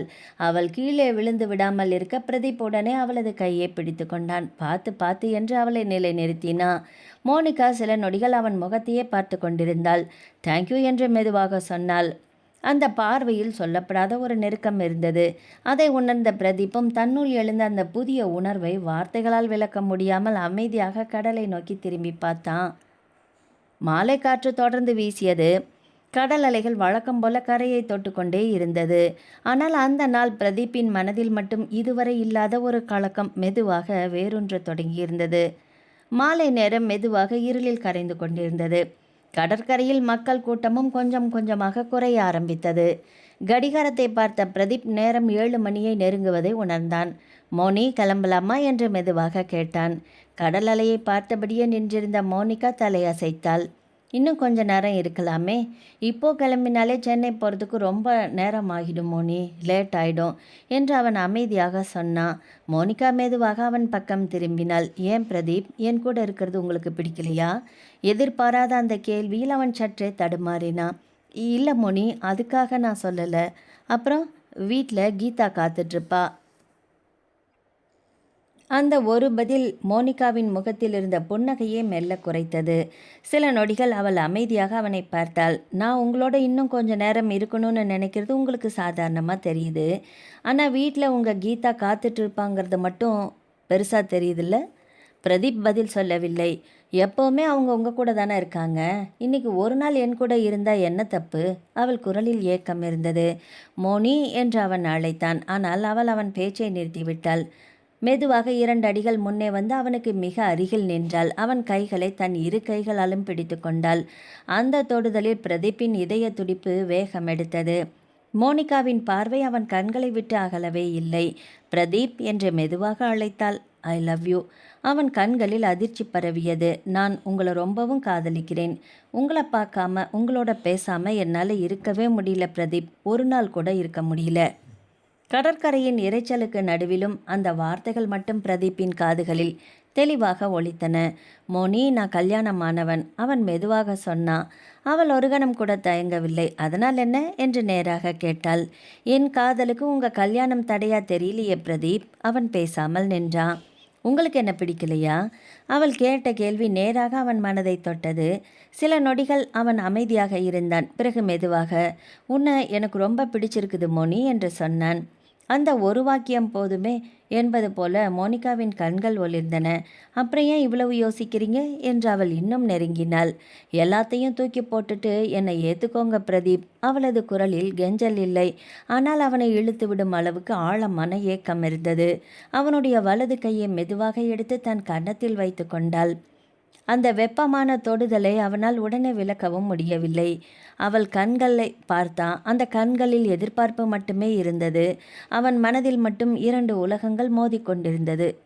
ஒரு பக்கம் கீதாவின் அமைதியான அன்பு, மறுபக்கம் மோனிகாவின் தீவிரமான காதல். அந்த இரண்டிற்கும் நடுவே நின்றிருந்த பிரதீப் எந்த வார்த்தையையும் சொல்ல முடியாமல் அமைதியாக அவளையே பார்த்து கொண்டிருந்தான். அவன் அமைதியை தனக்கான அனுமதியாக எடுத்துக்கொண்டு அவனை அணைத்து கன்னத்தில் முத்தம் பதித்தாள் மோனி. முழுவதும் உடைந்து மோனிகாவை இறுக அணைத்து கொண்டான் பிரதீப். இரவு நேரம் நகர்ந்து கொண்டே இருந்தது. வாசல் கதவை திறந்து வைத்தபடி அடிக்கடி வெளியே வந்து தெருவை பார்த்தாள் கீதா. தெருவில் செல்லும் ஒவ்வொரு காரின் சத்தமும் கேட்டபோதெல்லாம் பிரதீப் வந்துட்டாரோ என்று வாசல் வரை வந்து எட்டி எட்டி பார்ப்பாள். ஆனால் ஏமாற்றம்தான் மிஞ்சியது. கடிகாரம் 9ஐ தாண்டியது. 10ஐயும் நெருங்கியது. பசியை விட காத்திருப்பதே அதிகமாக இருந்தது. வழக்கம் போல இரவு உணவை மேஜையில் எடுத்து வைத்துவிட்டு அவன் வரவை எதிர்பார்த்து காத்து கொண்டிருந்தாள். வெகு நேரம் கழித்து தான் காரின் சத்தமே கேட்டது. வாசலை திறந்து வெளியில் வந்தால் காரிலிருந்து இறங்கிய பிரதீப் ஒரு கணம் கூட அவள் முகத்தை பார்க்கவே இல்லை. என்னங்க, இவ்வளோ நேரம் ஆயிடுச்சா என்று கவலையோடு கேட்டாள் கீதா. கஸ்டமர் மீட்டிங் முடிஞ்சு கிளம்புறதுக்கே லேட் ஆயிடுச்சு கீது என்று சுருக்கமாக பதில் சொன்னான். அவளை பார்க்காமல் செருப்பை கலற்றி உள்ளே நடந்தான். சாப்பாடு எடுத்து வைக்கட்டுமாங்க? வேண்டாம், வெளியிலேயே சாப்பிட்டுட்டேன் என்றான். சில நொடிகள் அமைதியாக நின்றவன், எனக்கு ரொம்ப டயர்டாக இருக்கு கீது, நான் போய் குளிச்சுட்டு படுத்துக்கிறேன் என்று சொல்லிவிட்டு நேராக அறைக்குள் சென்று விட்டான். கீதா அதை பெரிதாக எடுத்துக்கொள்ளவில்லை. முழு நாளும் வேலை பார்த்து அசதியாக இருக்கலாம், அதனால்தான் இப்படி இருக்கிறார் என்று நினைத்தாள். சிறிது நேரத்தில் குளித்துவிட்டு வெளியில் வந்த பிரதீப் அவளிடம் எதுவும் பேசாமல் கட்டிலில் சென்று படுத்துக்கொண்டான். விளக்கை அணைக்கும் முன்பும் அவள் முகத்தை நிமிர்ந்து பார்க்கவில்லை. கீதா அமைதியாக கதவை சாத்திவிட்டு வந்து அவன் அருகில் படுத்தாள். தலை வலிக்குதுங்களா என்று மெதுவாக கேட்டாள். இல்லை இல்லை, கொஞ்சம் டயர்டு என்று கண்களை திறக்காமலேயே பதில் சொன்னான். சரி, தூங்குங்க, அவ்வளவுதான். அதற்கு மேல் எதையும் கேட்க அவளுக்கு தோன்றவில்லை. அவன் மீது அவளுக்கு இருந்த நம்பிக்கை அப்படி. தேவையில்லாத கேள்விகளை எழுப்பவே விடவில்லை. சில நிமிடங்களிலேயே கீதா ஆழ்ந்த உறக்கத்தில் மூழ்கினாள். ஆனால் பிரதீப்புக்கு மட்டும் உறக்கம் வரவில்லை. கண்களை மூடியிருந்தாலும் கடற்கரையில் நின்ற மோனிகாவின் முகம்தான் மீண்டும் மீண்டும் நினைவில் தோன்றியது. ஐ லவ் யூ என்ற அவளது குரல் இன்னும் காதுகளில் ஒலித்து கொண்டே இருந்தது. அதே நேரத்தில் தன் அருகில் எந்த சந்தேகமும் இல்லாமல் நிம்மதியாக உறங்கிக் கொண்டிருந்த கீதாவை நினைத்தபோது மனதின் ஆழத்தில் ஒரு குற்ற உணர்வு மெல்ல எழுந்தது. படுக்கையில் திரும்பி திரும்பி படுத்து கொண்டிருந்தான். அந்த இரவு கீதாவின் உறக்கம் அமைதியாக இருந்தது. பிரதீப்பின் உறக்கம் மட்டும் அவன் மனசாட்சியிடம் தோற்று போய் கொண்டிருந்தது. அடுத்த நாள் காலை அலுவலகத்துக்குள் நுழைந்த பிரதீப்பை வழக்கத்தை விட அதிக உற்சாகத்தோடு வரவேற்றாள் மோனிகா. குட் மார்னிங் பிரதீப் என்றபடி அவன் மேஜை வரை வந்து நின்றாள். குட் மார்னிங் மோனி என்று புன்னகையோடு பதிலளித்தான். அன்று முழுவதும் இருவரும் சேர்ந்து பல கோப்புகளை பார்த்தனர். இடையிடையே ஏதாவது சந்தேகம் வந்தால் மோனிகா அவன் அருகிலேயே வந்து நின்று கேட்டாள். கணினி திரையை பார்க்கும்போது அவள் தோல் அவன் தோளோடு லேசாக உரசினாலும் அதை விலக்கிக் கொள்ளும் எண்ணம் பிரதீப்புக்கும் வரவில்லை. மாறாக அந்த நெருக்கம் அவனுக்குள் புதிதாக ஒரு உணர்வை எழுப்பியது. கேபினை விட்டு வெளியே நடந்து செல்லும் பொழுது மோனிகா இயல்பாகவே அவன் கையை பற்றி கொண்டாள். அதை பார்த்த சில ஊழியர்கள் ஒரு கணம் திரும்பி பார்த்தாலும் அவள் அதை பொருட்படுத்தவே இல்லை. பிரதீப்பும் மெதுவாக சுற்றிலும் பார்வையை ஓட்டியவன் கையை விலக்காமல் அவளோடு நடந்தான். சில நேரங்களில் அவள் அவன் தோலை மெதுவாக தட்டி சிரிப்பாள். சில நேரங்களில் பிரதீப் என்று அழைத்தபடியே அவன் கன்னத்தை விரலால் லேசாக தொட்டுவிட்டு குறும்பாக சிரித்து விடுவாள். அவளுடைய ஒவ்வொரு சிறிய நெருக்கத்தையுமே பிரதீப் அமைதியாக ஏற்றுக்கொள்ள ஆரம்பித்திருந்தான். முதலில் அவனை தடுமாற வைத்த அந்த தொடுதல்கள் இப்போது அவன் எதிர்பார்க்கும் தருணங்களாக மாறிக்கொண்டிருந்தன. மோனிகாவின் தன்னம்பிக்கை, அவளுடைய உற்சாகம், எந்த தயக்கமும் இல்லாமல் அன்பை வெளிப்படுத்தும் குணம், இவை எல்லாம் பிரதீப்பை அவள் பக்கம் இன்னும் கொஞ்சம் கொஞ்சம் இழுத்தது. அலுவலக வேலை முடிந்த பிறகும் அவளுடன் இன்னும் சிறிது நேரம் பேச வேண்டும் என்ற எண்ணம் அவனுக்குள் அடிக்கடி எழுந்தது. அதே நேரத்தில் வீட்டில் கீதா காத்திருக்கிறாள் என்ற நினைவு மனதில் தோன்றினாலும் அந்த நினைவு முன்பை போல அவனை உடனே வீட்டை நோக்கி இழுக்கவில்லை. அறியாமலேயே அவனுடைய நாட்களில் மோனிகாவுக்கான இடம் பெரிதாகி கொண்டே போனது. கீதாவின் அமைதியான அன்பு எப்போதும் போல அங்கேயே இருந்தது. ஆனால் அந்த அன்பை உணர்ந்து ரசிக்க வேண்டிய அவனுடைய மனம் மோனிகாவின் கவர்ச்சியும் அவளது இடைவிடாத கவனத்தையும் நோக்கி மெதுவாக சாயத் தொடங்கியிருந்தது. வாரம் முழுவதும் வேலை பளு அதிகமாக இருந்தாலும் வாய்ப்பு கிடைத்த ஒவ்வொரு நேரத்தையும் மோனிகா பிரதீப்போடு செலவிட முயன்றாள். அன்று மதியம் இருவரும் கேபினில் அடுத்த வார வேலைகளை பற்றி பேசி கொண்டிருந்தனர். கோப்பை மூடி வைத்த மோனிகா அவன் மேஜையின் ஓரத்தில் சாய்ந்தபடியே புன்னகைத்தாள். பிரதீப், சொல்லு. அவன் பதில் சொல்ல அவள் மெதுவாக அவன் சட்டையின் மேல் பட்டனை விரலால் சுழற்றியபடியே, இந்த வாரம் விஜிபி கோல்டன் பீச் போகலாமா? அங்கே போய் பார்க்கணுன்னு எனக்கு ரொம்ப ஆசையாக இருக்குது தெரியுமா என்று குழந்தை போல கேட்டாள். அவள் இவ்வளவு அருகில் நின்றிருப்பதே பிரதீப்பின் மனதை சலனப்படுத்தியது. அவள் முகத்தை சில நொடிகள் அமைதியாக பார்த்து கொண்டிருந்தான். என்ன இவ்வளவு யோசிக்கிறீங்க என்று குறும்பாக கேட்டாள் மோனிகா. பிரதீப் மெல்ல சிரித்தான். அதுக்கென்ன, போகலாம். அந்த ஒரு வார்த்தை போதுமே என்பது போல மோனிகாவின் முகம் மலர்ந்தது. தேங்க்யூ என்று மெதுவாக சொன்னவள் உணர்ச்சி வசப்பட்டு அவனுக்கு இன்னும் நெருக்கமாக வந்தாள். ஒரு கணம் தயங்கிய பின் அவன் கன்னத்தில் மெதுவாக ஒரு முத்தம் பதித்தாள். அந்த எதிர்பாராத செயலில் பிரதீப் திடுக்கிட்டாலும் அவளை விலக்கவில்லை. அவள் புன்னகையுடன் அவன் முகத்தை பார்த்து கொண்டே இருந்தாள். அது இருவரும் மட்டும் பயன்படுத்தும் தனிப்பட்ட கேபின் தான். கதவும் மூடியிருந்ததால் உள்ளே நடந்ததை வெளியே பணியில் இருந்த யாருமே அறியவில்லை. சில நொடிகள் அந்த அறையில் அமைதி மட்டுமே நிலவியது. அந்த அமைதிக்குள் இருவருக்கும் இடையேயான எல்லை இன்னும் கொஞ்சம் மங்கி இருந்தது. வாரம் முடிந்து மீண்டும் ஞாயிற்றுக்கிழமை வந்தது. காலை உணவை முடித்துவிட்டு பாத்திரங்களை ஒழுங்குபடுத்தி கொண்டிருந்த கீதா ஹாலில் நாளிதழை புரட்டி கொண்டிருந்த பிரதீப்பை நோக்கி பார்த்தாள். என்னங்க, இந்த வாரம் அப்பா அம்மா வீட்டுக்கு போயிட்டு வரலான்னு நினைக்கிறேன், நீங்களும் வாங்க. நாளிதழிலிருந்து பார்வையை பிரிக்காமலேயே சில நொடிகள் அமைதியாக இருந்தான் பிரதீப். பிறகு அதை மடித்து மேஜையின் மீது வைத்துவிட்டு, கீதா, இந்த வாரம் என்னால் வர முடியாதுடா என்றான். ஏன்? ஆடிட்டிங் டைமு, ஒரு முக்கியமான மீட்டிங் இருக்குது. ஞாயிற்றுக்கிழமைனாலும் கொஞ்சம் ஆஃபீஸ் வேலை பார்க்க வேண்டியிருக்கே. அவனுடைய பதில் மிகவும் இயல்பாக வந்தது. அதில் பொய் இருப்பதாக கீதாவுக்கு தோன்றவே இல்லை. ஓ என்று மட்டும் சொல்லிவிட்டு அமைதியாக நின்றாள். நீ மட்டும் போயிட்டு வந்துடு, நான் ஃப்ரீ ஆனதும் அடுத்த வாரம் போயிடலாம் என்று சொல்லிவிட்டு மீண்டும் வேறு பேச்சுக்கு மாறினான். கீதா மெதுவாக தலையசைத்தாள். சரி என்று மட்டும் சொன்னாள். அதற்கு மேல் அவனை வற்புறுத்தவில்லை அவளும். ஆனால் அவளுடைய மனம் ஏமாற்றத்தில் மூழ்கியது.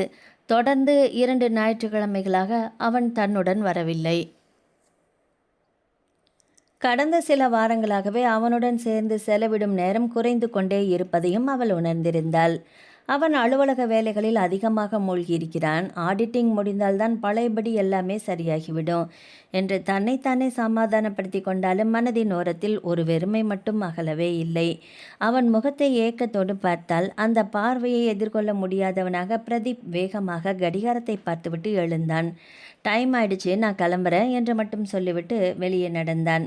கீதாவை நேராக பார்க்காமல் காரில் ஏறி சென்று விட்டான்.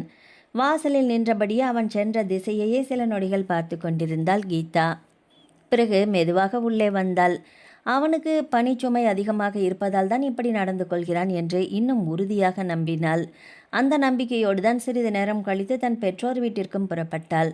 அவளுக்கு தெரியவில்லை, அதே நேரத்தில் நகரின் மறுபக்கத்தில் மோனிகாவை சந்திக்க போய்க் கொண்டிருந்தான் பிரதீப்.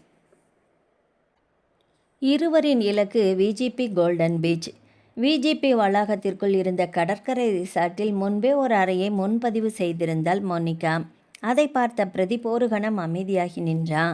இவ்வளவு ஏற்பாடா என்று கேட்டான். இன்னைக்கு எந்த அவசரமும் இல்லை, நாம் மட்டும் கொஞ்ச நேரம் பேசிகிட்டு இருக்கணும்னு தோணுச்சு என்று இயல்பாக சொன்னாள் அவள். அறைக்குள் நுழைந்ததும் வெளியுலக சத்தம் மெல்ல மறைந்தது. பெரிய கண்ணாடி ஜன்னலுக்கு அப்பால் கடல் அலைகள் இடைவிடாமல் கரையை தொட்டு தொட்டு மீண்டு கொண்டிருந்தது. மாலை நேர ஒளி அறைக்குள் மெதுவாக பரவியது. இருவரும் நீண்ட நேரம் பேசி கொண்டிருந்தனர். அலுவலகம், வாழ்க்கை, கனவுகள், எதிர்காலம் என்று தொடங்கிய உரையாடல் அவர்களுக்குள் இருந்த தயக்கங்களையும் எல்லைகளையும் மெதுவாக கரைத்தது. மோனிகாவின் அருகாமை பிரதீப்பின் மன உறுதியை ஒவ்வொரு நொடியும் சோதித்தது. ஒரு கட்டத்தில் அவர்கள் இருவரும் பேசுவதை விட அமைதியாக ஒருவரை ஒருவர் பார்த்து கொண்டிருப்பதே அதிகமாக இருந்தது. அந்த அமைதியில் சொல்லப்படாத உணர்வுகள் மட்டுமே நிறைந்திருந்தன. அந்த மாலை இதுவரை அவர்கள் இருவருக்கும் இடையில் இருந்த கடைசி எல்லையும் உடைந்தது.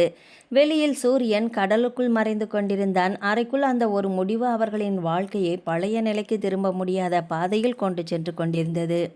நேரம் எப்படி கடந்தது என்பதை இருவருமே உணரவில்லை. ஒருவரை ஒருவர் ஆராய்ந்து கொண்டு ஒருவருக்குள் ஒருவர் கரைந்து போய்கொண்டு இருவரும் தங்களுக்குள் புதைந்திருக்கும் புதிய பொருளை தேடிக்கொண்டிருந்தார்கள். அவர்களின் அந்த மயக்கம் அவர்களை மீண்டும் மீண்டும் தப்பு செய்ய தூண்டிக்கொண்டே இருந்தது. பிரதீப் அந்த நேரம் கீதுவை மறந்து தன் குடும்பத்தை மறந்து முழுவதும் மோனியிடம் தொலைந்து போயிருந்தான். அன்றும் பிரதீப் வீட்டுக்கு வர வெகு நேரமானது. இரவு நேரம் கடந்து கொண்டே இருந்தது. வழக்கம் போல வாசல் கதவை திறந்து வைத்தபடி அவன் வரவை எதிர்பார்த்து காத்து கொண்டிருந்தாள் கீதா. கார் வந்து நின்ற சத்தம் கேட்டதும் அவசரமாக வெளியே வந்தாள். காரிலிருந்து இறங்கிய பிரதீப் ஒரு கணம் கூட அவள் முகத்தை பார்க்கவில்லை. வந்துட்டீங்களா என்று புன்னகையுடன் கேட்டாள். என்ற ஒற்றை சொல்லோடு உள்ளே நடந்தான். சாப்பாடு எடுத்து வைக்கட்டுமா? வேண்டாங்கித்து, வெளியிலேயே சாப்பிட்டுட்டேன் என்றான். ரொம்ப டயர்டாக இருக்கு, நான் கொஞ்சம் படுத்துக்கிறேன் என்று சொல்லிவிட்டு நேராக அறைக்குள் சென்றான். அதன் பிறகு அவளை பார்க்கவும் இல்லை, பேசவும் இல்லை. அவசரமாக உடை மாற்றிக்கொண்டு கட்டிலில் சாய்ந்தவன் கண்களை மூடிக்கொண்டான். வாசல் அருகே நின்றபடியே சில நொடிகள் அவனை பார்த்து கொண்டிருந்தாள் கீதா. ஏதோ ஒன்று மாறியிருந்தது. ஆனால் அது என்னவென்று அவளால் புரிந்து கொள்ள முடியவில்லை. அதன் பிறகு அவளை பார்க்கவும் இல்லை, பேசவும் இல்லை. அவசரமாக உடை மாற்றிக்கொண்டு கட்டிலில் சாய்ந்தவன் கண்களை மூடிக்கொண்டான்.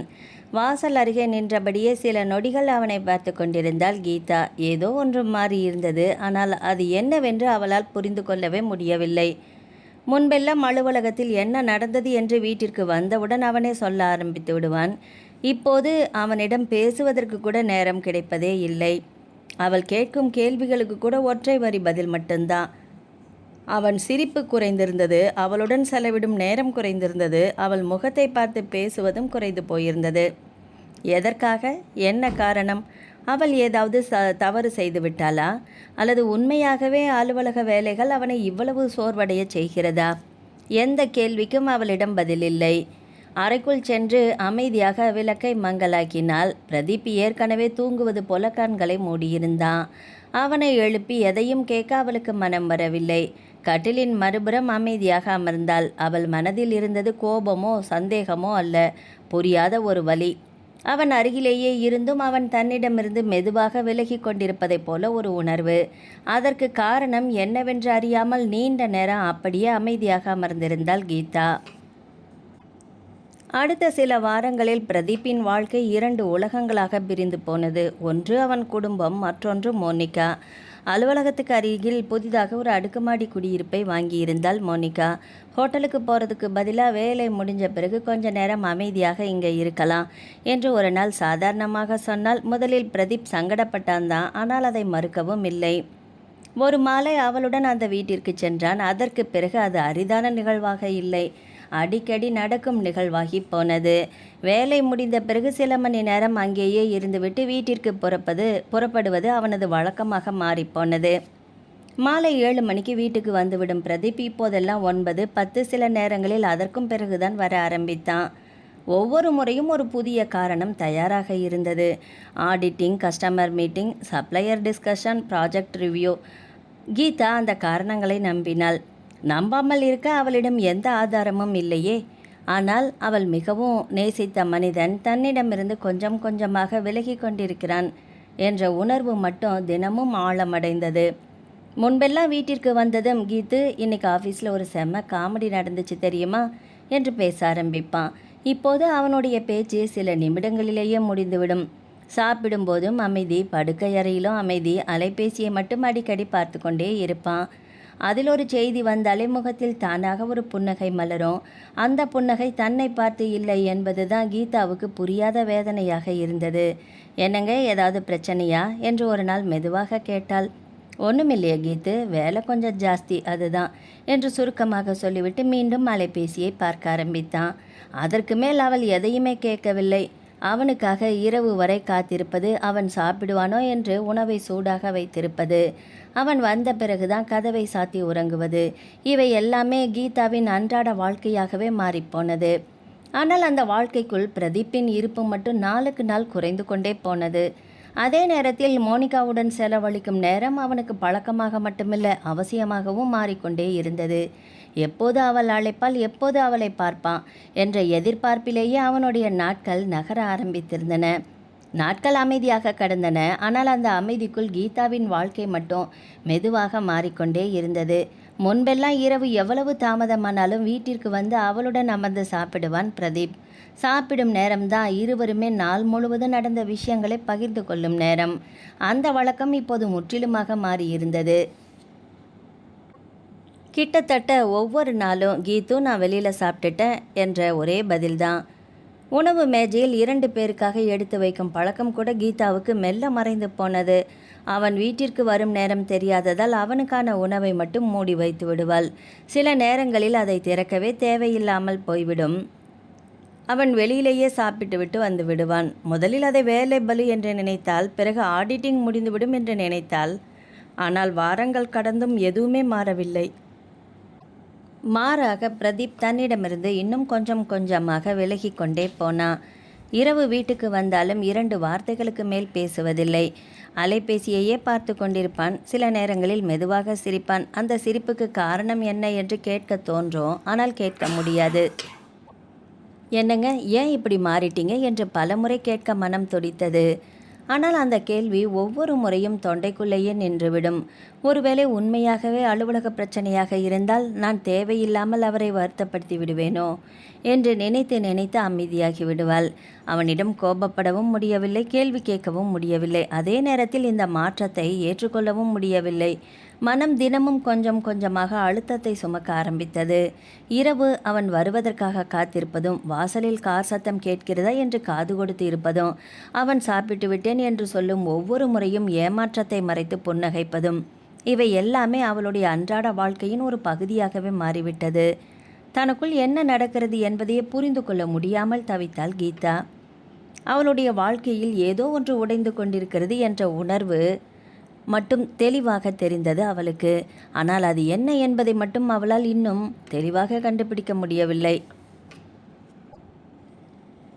அன்று காலை வழக்கம் போல வேலைக்கு வந்தாள் மல்லிகா. வாசலை திறந்து உள்ளே வந்தவள் ஹாலில் இருந்த சோஃபாவில் அமைதியாக அமர்ந்திருந்த கீதாவை பார்த்ததும் கால்கள் தானாக நின்றுவிட்டன. எப்போதும் சுறுசுறுப்பாக ஏதாவது வேலை செய்து கொண்டிருப்பவள் இன்று எதையோ பறிகொடுத்தது போல வெறித்து பார்த்தபடி அமர்ந்திருந்தாள். முகத்தில் சோர்வு, கண்களுக்கு கீழே கருவலயம். சிரிப்பே காணாமல் போயிருந்தது. அக்கா என்று மெதுவாக அழைத்தாள் மல்லிகா. கீதா தலையை மட்டும் திருப்பி பார்த்தாள். வந்துட்டியா மல்லிகா என்றாலும் அதில் பழைய உற்சாகம் இல்லை. மல்லிகாவின் மனம் கனத்து போனது. கடந்த 1 வாரமாக அவள் இப்படித்தான் இருக்கிறாள். அதற்கு காரணம் என்னவென்று இப்போது மல்லிகாவுக்கும் புரிய தொடங்கியிருந்தது.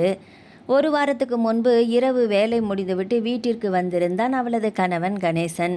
சென்னையில் கால் டாக்ஸி ஓட்டுபவன். சாப்பிட அமர்ந்தபோது திடீரென்று, மல்லி, உங்கள் வீட்டு சார் இன்னைக்கு விஜிபி பக்கம் பார்த்தேன் என்றான். மல்லிகா சிரித்தாள். ஆஃபீஸ் வேலைக்கு போயிருப்பாரு. இல்லை, ஒரு பொண்ணு கூட இருந்தார். அவள் கையில் இருந்த கரண்டி நின்றது. என்ன பேசுகிறீங்க நீங்கள்? நான் சவாரிக்கு போயிருந்தேன். ரிசார்ட் வாசலில் காரை நிறுத்தி நின்னப்போ பால்கனியில் நின்று பேசி சிரிச்சிட்டு இருந்தாங்க அவங்க. யாரையோ பார்த்துருப்பீங்க என்று உடனே மறுத்தாள் மல்லிகா. இல்லைம்மா, உங்கள் வீட்டுக்கு எத்தனை தடவை நான் வந்திருக்கேன். பிரதீப் சாரே எனக்கு தெரியாதா? கணேசன் உறுதியாக சொன்னான். ஒரு பொண்ணு கூட இருந்தார். அந்த பொண்ணு யாருன்னு தான் எனக்கு தெரியல. அந்த இரவு முழுவதும் மல்லிகா அதை பற்றியே யோசித்தாள். இருக்காது, பிரதீப் சார் அப்படிப்பட்டவர் இல்லை என்று மனதை சமாதானப்படுத்தி கொண்டாள். ஆனால் நாட்கள் செல்ல செல்ல கீதாவின் முகத்தில் தெரிந்த சோர்வும், அவள் சொல்லாமல் மறைத்து கொண்டிருந்த வேதனையும் கணேசன் சொன்ன வார்த்தைகளை மீண்டும் மீண்டும் நினைவுபடுத்தியது. சொல்லலாமா, சொல்லாமல் இருக்கலாமா? அவர்கள் குடும்ப விஷயத்தில் தலையிடுவது சரியா என்று தினமும் மனம் போராடியது. 1 வாரம் முழுவதும் அந்த தயக்கத்தோடையே இருந்தாள். ஆனால் இன்று கீதாவை பார்த்தபோது இனியும் அமைதியாக இருப்பது தவறு என்று தோன்றியது. அவள் அருகில் வந்து மெதுவாக அமர்ந்தாள். அக்கா, நான் ஒரு விஷயம் சொன்னால் கோபப்பட மாட்டீங்களே? கீதா ஆச்சரியமாக அவளை பார்த்தாள். என்ன மல்லிகா, நான் இதை சொல்லலாமா வேண்டாமான்னு 1 வாரமாக தவிச்சிட்டு தான் இருக்கேன். கீதாவின் முகத்தில் லேசான பதற்றம் தெரிந்தது. என்ன விஷயம்? மல்லிகா ஒரு ஆழ்ந்த மூச்சை விட்டாள். என் வீட்டுக்காரர் கால் டாக்ஸி ஓட்டுறாருல்ல. கடந்த வாரம் விஜிபி பக்கம் ஒரு சவாரி போயிருந்தாராம். சில நொடிகள் தயங்கினாள். பிறகு மெதுவாக அங்கே பிரதீப் சாரை பார்த்துருந்தாராம். கீதாவின் புருவம் சுருங்கியது. பிரதீப்பா? ஆமாக்கா, அவர் ஒரு பொண்ணு கூட ரிசார்ட்டு பால்கனியில் நின்று பேசிகிட்டு இருந்தார், சிரிச்சிட்டு இருந்தாங்க அவங்க 2 பேரும்னு சொன்னார். அந்த ஒரு வாக்கியம் கீதாவின் இதயத்தை பிளந்தது. இல்லை என்று அவளது உதடுகள் தானாக முணுமுணுத்தன. முதல்ல நானும் நம்பலக்கா, வேற யாரையாவது பார்த்துருப்பாருன்னு சொல்லிட்டேன் என்றாள் மல்லிகா. ஆனால் என் வீட்டுக்காரர் பிரதீப் சாரர் எனக்கு நல்லாவே தெரியுமில்ல, நான் தப்பாக பார்க்கலன்னு உறுதியாக சொல்கிறாருக்கா. கீதா பேசவில்லை. அவளுடைய கைகள் நடுங்கின. கடந்த சில நாட்களாக பிரதீப்பின் ஒவ்வொரு மாற்றமும் ஒன்றன் பின் ஒன்றாக நினைவுக்கு வந்தது. தாமதமாக வீட்டுக்கு வருவது, வெளியிலேயே சாப்பிட்டு விட்டேன் என்று சொல்வது, அவளுடன் பேசாமல் இருப்பது, ஒவ்வொரு ஞாயிற்றுக்கிழமையும் வேலை என்று தவிர்ப்பது, அவளை நேராக பார்க்கக்கூட தயங்குவது, இதுவரை புரியாத புதிராக இருந்த எல்லா நிகழ்வுகளும் ஒரே நேரத்தில் மனதில் இணைந்து நிற்க ஆரம்பித்தது. இல்லை, பிரதீப் அப்படி செய்ய மாட்டார் என்று மனம் மறுத்தது. அப்படின்னா இந்த மாற்றமெல்லாம் ஏன் என்று அறிவு கேள்வி கேட்டது. கோபம், வேதனை, பயம், அவநம்பிக்கை, நம்பிக்கை, எல்லா உணர்வுகளும் ஒன்றாக அவள் மனதை உலுக்கியது. என்ன செய்வது, யாரிடம் கேட்பது, எதை நம்புவது என்றே புரியாமல் கீதா அப்படியே அமைதியாக அமர்ந்திருந்தாள். அவளுடைய கண்களில் அடக்கி வைத்திருந்த கண்ணீர் மெதுவாக நிறையத் தொடங்கியது. மல்லிகா அதற்கு மேல் எதுவும் பேசவில்லை. கீதாவின் முகத்தை பார்த்தவளுக்கே பயமாக இருந்தது. சில நொடிகள் அமைதியாக நின்றுவிட்டு, அக்கா, நான் சொன்னதை தப்பாக எடுத்துக்காதீங்க, சொல்லாமல் இருக்க என் மனசு கேட்கல என்று மெதுவாக சொன்னாள். கீதா அவளை பார்த்தால். அந்த பார்வையில் கோபம் இல்லை, ஆனால் தாங்க முடியாத ஒரு சோர்வு இருந்தது. சரி மல்லிகா, நீ போய் உன் வேலையை பாரு என்றாள் மெதுவாக. அதற்கு மேல் ஒரு வார்த்தை கூட பேசவில்லை. மல்லிகாவும் அமைதியாக சமையலறையை நோக்கி நடந்தாள். கீதா மெதுவாக எழுந்தாள். கால்கள் தன் உடலுக்கே சொந்தமில்லாதது போல தடுமாறின. எப்படியோ தன்னுடைய அறைக்குள் சென்றவள் கதவை மெதுவாக சாத்தினாள். அந்த கதவு மூடிய சத்தத்தோடு சேர்ந்து இதுவரை அடக்கி வைத்திருந்த அவளுடைய உணர்ச்சிகளும் உடைந்து சிதறியது. கட்டிலில் குப்புற விழுந்தாள். அடுத்த நொடியே அழுகையை அடக்க முடியவில்லை. வாய்விட்டு கதறி அழுதாள். அடிவயிற்றிலிருந்து எழுந்த வேதனை நெஞ்சை நெரித்து தொண்டையை அடைத்து கண்ணீராக வெளியேறியது. தலையணையை இறுக பற்றி கொண்டபடி ஏன் என்று மட்டும் மீண்டும் மீண்டும் முணுமுணுத்து கொண்டாள். அவளுடைய மனம் ஒரு பதிலை தேடிக்கொண்டிருந்தது. இது உண்மையா, இல்லை யாரோ தவறாக பார்த்திருக்கலாம். ஆனால் இத்தனை நாளா அவரோட மாற்றமெல்லாம்? ஒரு கணம் பிரதீப்பை நம்ப வேண்டும் என்று தோன்றியது. அடுத்த கணம் கடந்த சில வாரங்களாக அவன் நடந்து கொண்ட ஒவ்வொரு விஷயமும் நினைவுக்கு வந்து அந்த நம்பிக்கையையே குலைத்தது. எத்தனை முறை இரவு நேரமாக வந்தான், எத்தனை முறை வெளியில் சாப்பிட்டு விட்டேன் என்று சொன்னான், எத்தனை முறை வேலை என்று சொல்லி அவளை தனியாக தவிக்க விட்டு சென்றான். ஒவ்வொரு நினைவும் அவள் மனதை மீண்டும் மீண்டும் குத்தியது. தான் வாழ்ந்த வாழ்க்கையே பொய்யாகி போய்விட்டதோ, இல்லை இன்னும் ஏதோ ஒரு விளக்கம் இருக்கிறதா என்று அவளால் முடிவு செய்யவே முடியவில்லை. ஒருபுறம் பிரதீப்பின் மீது வைத்திருந்த அன்பு, மறுபுறம் அவனை பற்றி கேட்ட அந்த செய்தி, இரண்டிற்கும் நடுவே சிக்கி தவித்தாள். அழுகை நின்றதே இல்லை. கண்களில் வழிந்த கண்ணீரோடு சேர்ந்து இதுவரை அவன் மீது வைத்திருந்த முழு நம்பிக்கையும் மெதுவாக கரைந்து கொண்டிருப்பதைப் போல உணர்ந்தாள் கீதா. மாலை இருள் முழுவதுமாக நகரத்தை மூடியிருந்தது. அந்த அடுக்குமாடி குடியிருப்பின் படுக்கை அறையில் அமைதி மட்டுமே நிலவியது. பிரதீப்பின் மார்பில் தலையை சாய்த்தபடி படுத்திருந்தாள் மோனிகா. அவனது விரல்களை ஒன்றன் பின் ஒன்றாக பிடித்து தன்னுடைய விரல்களோடு கோர்த்து கோர்த்து பிரித்தாள். சில நொடிகள் எதுவும் பேசாமல் இருந்தவள் பிரதீப் என்று மெதுவாக அழைத்தாள். அவளது தலைமுடியை வருடி கொண்டிருந்தவன் கண்களை மூடியபடியே என்று பதிலளித்தான். ஒரு விஷயம் கேட்கட்டுமா? கேளு என்றான் அலட்சியமாக. அடுத்த நொடியே அவள் கேட்ட கேள்வி அவனை முழுவதுமாக விழித்து கொள்ள வைத்தது. நீங்கள் எப்போ உங்கள் மனைவிக்கு டைவர்ஸ் கொடுக்க போகிறீங்க? பிரதீப் சட்டென்று கண்களை திறந்தான். அவளது மார்பிலிருந்து மெதுவாக விலகி அமர்ந்தவன் நம்ப முடியாதது போல அவளை பார்த்தான். என்ன சொல்கிற மோனி என்றான் பதற்றத்தோடு. மோனிகா அமைதியாக எழுந்து அவன் எதிரே அமர்ந்தாள். நான் தப்பாக எதுவும் கேட்கலையே பிரதீப், இப்படியே எவ்வளோ நாள் தான் இருக்க முடியும் சொல்லுங்கள்? அவன் எதுவும் பேசவில்லை. நாளைக்கு எங்கள் அப்பா எனக்கு கல்யாணம் பண்ணி வைக்க நினைக்க மாட்டாரா? அவரோட உடல்நிலை நாளுக்கு நாள் மோசமாக ஆகிட்டே இருக்குல்ல. இப்போவே உன் கல்யாணத்தை பார்க்கணுன்னு தினமும் சொல்லிக்கிட்டே இருக்கிறாரு. ஆப்ரேஷனுக்கு முன்னாடி நான் கல்யாணம் பண்ணிக்கணும். சிறிது நேரம் இடைவெளி விட்டவள், எத்தனை நாள் நான் அதை தள்ளி போட முடியும்? பிரதீப் தலையை குனிந்தான். அவள் தொடர்ந்து பேசினாள். நம்ம 2 பேரும் சேர்ந்து வாழணுன்னா அதுக்கு ஒரே வழி தானே இருக்குது. முதல்ல நீங்கள் உங்கள் மனைவிக்கு டைவர்ஸ் கொடுக்கணும். அதுக்கப்புறம் தானே நான் எங்கள் அப்பா கிட்ட தைரியமாக நம்ம விஷயத்தை பேச முடியும். பிரதீப்பின் முகம் இறுகியது. மோனி, இது அவ்வளவு சுலபமான விஷயம் இல்லை. சுலபம் இல்லைன்னு எனக்கும் தெரியும். ஆனால் ஒரு முடிவு எடுத்து தானே ஆகணும். அவள் அவனுடைய கைகளை மீண்டும் தன்னுடைய கைகளுக்குள் வைத்து கொண்டாள். எங்கள் அப்பா சாதாரணமான மனிதர் இல்லை, சிறந்த தொழிலதிபர். நம்ம விஷயம் அவர் காதுக்கு போகிறதுக்கு முன்னாடியே நாமளே நேராக போய் சொல்கிறது தான் நல்லது. அப்போ தான் அவருக்கும் நம்ம மேலே நம்பிக்கை வரும். அதுக்காக தான் சொல்கிறேன், நீங்கள் முதல்ல டைவர்ஸ்க்கு அப்ளை பண்ணிவிடுங்க. அதுக்கப்புறம் சரியான நேரம் பார்த்து நாம் 2 பேருமே சேர்ந்து எங்கள் அப்பாவை போய் பார்க்கலாம். அறை முழுவதும் மீண்டும் அமைதி நிலவியது. அந்த அமைதி இந்த முறை இதமாக இல்லை, அழுத்தமாக இருந்தது. இதுவரை தன் வாழ்க்கையை 2 பகுதிகளாக பிரித்து வாழ்ந்து கொண்டிருந்த பிரதீப்பின் முன் இப்போது ஒரு முடிவு எடுக்க வேண்டிய கட்டாயம் வந்து நின்றிருந்தது. ஒருபுறம் கீதா, தன்னை முழு மனதோடு நம்பி வாழ்ந்து கொண்டிருக்கும் மனைவி. மறுபுறம் மோனிகா, தன்னோடு எதிர்காலத்தை எதிர்பார்த்து காத்திருக்கும் பெண். இதுவரை இந்த நாளை குறித்து யோசிக்காமல் வாழ்ந்தவன் முதன்முறையாக அந்த நாளை நேருக்கு நேர் சந்திக்க வேண்டிய நிலையில் இருந்தான். என்ன பதில் சொல்வது, எந்த முடிவை எடுப்பது என்றே புரியாமல் பேச வார்த்தைகள் இல்லாமல் அமர்ந்திருந்தான் பிரதீப்.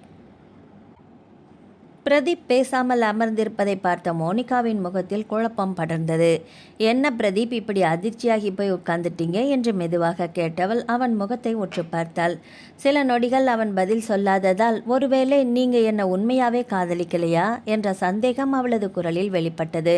பிரதீப் உடனே தலையை உயர்த்தினான். மோனி, இதில் என்ன சந்தேகம்? அவளது கைகளை பிடித்து கொண்டான்.